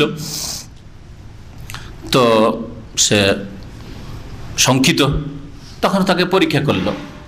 তাফসীরকার বলছেন তার হাতে, এক হাতে খেজুর আর এক খেজুর অথবা মণিমুক্তা, যা দেখতে সুন্দর লাগে, এরকম কিছু না, আর হাতে আগুন নিয়ে মুসার সামনে ধরলো ফেরাউন। তো মুসা আলাইহিস সালাম ভালো জিনিসটা দিয়ে, মানুষ ছোট বাচ্চা হলে হাত দিতে যায় হয়তো না, আল্লাহ তার হাতটাকে আগুনের দিকে ফিরিয়ে দিয়ে উঠিয়ে নিয়ে মুখে দিয়ে দিল। তাতে জিভা একটু পুড়ে যাওয়ায় এই বাল্যজীবন থেকে কথায় জড়তা চলে এসেছিল, তোতলা তিনি হয়ে গেছিলেন, কথা স্পষ্ট হইতো না, কথায় জড়তা ছিল। এই জড়তা নিয়ে এক, আর দ্বিতীয় অন্তরে ভয় যে আমাকে পেলেই তো খুন করবে, ফেরাউন তো তলাশ করছে মুসা, কেমন করে পৌঁছিব। সেই সময় আল্লাহ পাকের কাছে তিনি দোয়া করলেন। কালা মুসা আলাইহিস সালাম দোয়া করলেন, রব্বিশ রাহলি সদরি, হে আল্লাহ আমার বক্ষকে তুমি উন্মুক্ত করে দাও, খুলে দাও। ওয়ায়াসসিরলি আমরি, আমার কাজকে তুমি সহজ করে দাও। ওয়াহলুল উকদাতাম মিন লিসানি, আর আমার জিহ্বার জড়তা তুমি দূর করে দাও। ওয়াহলুল হাল্লা ইয়াহুল্লু মানে খুলে দেওয়া, তো আমার জিহ্বার যে জড়তা আছে সেটাকে তুমি খুলে দাও, মানে দূর করে দাও। উকদাতুন মানে গিরা, গ্রন্থি, গিরা লাগা। তো জবান খুলছে না ভালো করে, স্পষ্ট হয়ে কথা বেরোচ্ছে না, স্পষ্ট হয়ে যাচ্ছে, যেন এটা এক রকমের গিরা যেন জবানে। তো এটাকে বলা হয়েছে উকদা। এই জন্য আমার জবানের বা আমার জিহ্বার জড়তাকে তুমি দূর করে দাও। ইয়াফকাহু কওলি, যাতে করে লোকেরা আমার কথা বুঝতে পারে। আর একটি দোয়া করলেন, এই দোয়ার সাথে সাথে জবান তো হইল, যেমনই দোয়া করলেন আল্লাহ পাক দোয়া কবুল করলেন। ওয়াজআললি ওয়াজিরাম মিন আহলি, আমি একা যেতে তো ভয় করছি, তো আমার সাথে আমার পরিবার থেকে একজন আমার সহায়ক বানিয়ে দেন, আল্লাহ বানিয়ে দেন আমার পরিবারের একজন সদস্য সহায়ক। সে হচ্ছে হারুন আখি, যে আমার ভাই হারুন আলাইহিস সালাম বয়সে তাফসীরকার বলছেন বড় ছিলেন মুসা আলাইহিস সালামের। উশদুদ বেহি আজরি, যার দ্বারা আমার কোমরকে মজবুত করে দেন। ও আশরে খুফি আমরি, আর আমার কাজে তাকে আমার অংশীদার বানিয়ে দেন। অংশীদার বানিয়ে দেন মানে আল্লাহর কাছে দোয়া করে, আল্লাহ তাকে এমনি আমার সাথে না দিয়ে তাকে কি করে দেন, নবী করে দেন। আমার কাজ হচ্ছে নবুয়ত, রেসালাত, রসুল, আর আমার এই রেসালাতে তাকেও নবুয়তে শরীক করে দেন, মানে তাকেও নবী বানিয়ে দেন। কাই নুসাব্বিহাকা কাসীরা, যাতে করে বেশি বেশি তোমার আমরা তসবিহ করতে পারি। ওয়া নাযকুরাকা কাসীরা, আর তোমার বেশি বেশি স্মরণ করি। আল্লাহ পাকের বেশি বেশি জিকির আজকার স্মরণ হচ্ছে সকাল বিকালের জিকির আজকার করা, সুন্নতি জিকির আজকার, প্রত্যেক 5 ওয়াক্ত নামাজের পরের জিকির আজকারগুলি। যখন আপনি শুইতে যাচ্ছেন, বিছানায় যাচ্ছেন, তখনকার জিকির আজকার, যখন বিছানা থেকে উঠছেন তখনকার জিকির, তখনকার দোয়া, আর যখন বাড়ি থেকে বেরোচ্ছেন, বাড়িতে ঢুকছেন, এই যে জিকিরগুলি রয়েছে, বাথরুমে ঢুকছেন, বাথরুম থেকে বেরোচ্ছেন, এই সমস্ত জিকির আজকার যে বললাম সংক্ষেপে, এগুলি যদি কেউ করে তাহলে সেই ব্যক্তি যেন আল্লাহ পাকের অধিক জিকিরকারী। আর তার আগে হচ্ছে ফরজ ইবাদত বন্দেগীর জিকির, মানে নামাজের জিকির আজকার। তাহলে 5 ওয়াক্ত নামাজ পড়ে এই জিকিরগুলো খেয়াল রাখবেন। এই জিকিরগুলি এমনভাবে রয়েছে যে কিছু দাঁড়িয়ে করা হয়, কিছু বসে করা হয়, কিছু শুয়ে করা হয়। আল্লাযীনা ইয়াযকুরুনাল্লাহা কিয়ামান ওয়া কুউদান ওয়া আলা জুনুবিহিম, এর অর্থ হচ্ছে যে কিছু জিকির আজকার নবী সাল্লাল্লাহু আলাইহি ওয়াসাল্লামের সুন্নতি জিকির আজকার আছে যেটা দাঁড়িয়ে করতে হয়, চলতে চলতে, হ্যাঁ, কিছু বসে করতে হয়, গাড়িতে বসে করছেন, হ্যাঁ, অনেক সময় বসেই করছেন, আর কিছু জিকির আজকার যেমন নামাজের পরে বসে বসে করছেন, শুয়ে বিছানায় লম্বা হয়ে শুয়েছেন, আর যে জিকির আজকারগুলি আছে ঘুমের আগে, হ্যাঁ, ঘুমের পূর্বে, সেগুলি করছেন। ওয়া কুউদান ওয়া আলা জুনুবিহিম, শুয়ে শুয়েও। হ্যাঁ, বিদাতিরা কি করেছে জানেন এই কোরআন আয়াতের অপব্যাখ্যায়? দাঁড়িয়ে আর বসে আর শুয়ে, মানে জিকির, নাচের জিকির, নাচের জিকির, নেচে নেচে জিকির। নবী সাল্লাল্লাহু আলাইহি ওয়াসাল্লাম সাহাবারা করেছেন, নবী করেছেন। ওয়া নাযকুরাকা কাসীরা, তাহলে বেশি বেশি জিকির আজকারকারী আপনি এইভাবে। আর জিকির আজকার বেশি বেশি করা মানে এই নয় যে এত লাগবার আল্লাহু আল্লাহু পড়লাম, ইল্লাল্লাহ ইল্লাল্লাহ পড়লাম, হু হু হু করলাম, হ্যাঁ, হক হুক করলাম, এগুলি জিকির না, এগুলি সব বাতিল, এগুলি সব বাতিল। মনে রাখবেন যে এগুলির সামান্যতম কোনো প্রমাণ নবী করিম সাল্লাল্লাহু আলাইহি ওয়াসাল্লাম তার খোলাফায়ে রাশিদিন সাহাবায়ে কিরাম থেকে নেই। সুতরাং এগুলি বিদআত, গুমরাহি, এগুলিতে কোনো সওয়াব নেই, বরং জাহান্নামে যেতে হবে। ইন্নাকা কুনতা বিনা বাসীরা, হে আল্লাহ তুমি নিশ্চয়ই আমাদেরকে দেখছো। ইন্নাকা কুনতা বিনা বাসীরা, তুমি দেখছো। ক্বালা কাদ উতিয়া সুলাকা ইয়া মূসা, আল্লাহ পাক বললেন যে মূসা, এখনো মূসা আলাইহিস সালামের সাথে কথা চলছে, হ্যাঁ, সেই জায়গায় তুয়া নামক স্থানে যেখানে আল্লাহ পাক নবী করছেন, রসুল করছেন, তোমাকে দিয়ে দেওয়া হইলো তোমার সবগুলি, উদিতা সুলাকা, তোমার সবগুলি যাচ্ছা, সবগুলি তলব দিয়ে দেওয়া হইলো, যা তুমি চাইলে দিয়ে দেওয়া হলো হে মূসা। ওয়ালাকাদ মানান্না আলাইকা মাররাতান উখরা, আর এটাই তোমার ওপর অনুগ্রহ না, তোমার ওপর আরেকবার আমি অনুগ্রহ করেছি, আল্লাহ পাক বলছেন। সেই অনুগ্রহ ইনশাআল্লাহ তাআলা আগামী সপ্তাহে শুরু করব। ইজ আওহাইনা ইলা উম্মিকা মা ইউহা, বাল্য জীবনের কথা আল্লাহ পাক রব্বুল এখানে বর্ণনা করছেন যে কিভাবে তিনি মানুষ হলেন। তো যাই হোক, আল্লাহ পাক রব্বুল আলামিন এখানে ঘোষণা করলেন যে কদ উতিতা সুলাকা, তুমি যা চাইলে তোমাকে দিয়ে দেওয়া হলো। তার মানেই মূসা আলাইহিস সালামের জবানে যে অস্পষ্টতা বা জড়তা ছিল সেটা দূর হয়ে গিয়েছিল, এবং মূসা আলাইহিস সালামের দোয়া যেমন নবী হারুন নবী হয়েছেন। আর যারা বলেছে যারা মূসা আলাইহিস সালাম তারপরেও একটু জড়তা থেকে গেছিল, কথাটা ভুল। কারণ আল্লাহ পাক বলছেন তোমাকে দিয়ে দেওয়া হইলো, দোয়া কবুল হয়েছে, আর জড়তা থেকে যাবে, এটা কথা ঠিক নয় কেউ যদি বলে থাকে। আল্লাহ পাক যেন আমাদের খিদমত কবুল করেন, আমাদের কোরআন এবং হাদিস মোতাবেক চলার তৌফিক দান করেন, কোরআন বোঝার তৌফিক দান করেন। আল্লাহ পাক রব্বুল আলামিন নেক আমলে তৌফিক দান করেন। আল্লাহ পাক হিদায়াতের পথে যেন রাখেন। ওয়া সাল্লাল্লাহু আলা নবিয়িনা মুহাম্মদ ওয়া আলা আলিহি ওয়া সাহবিহি আজমাইন।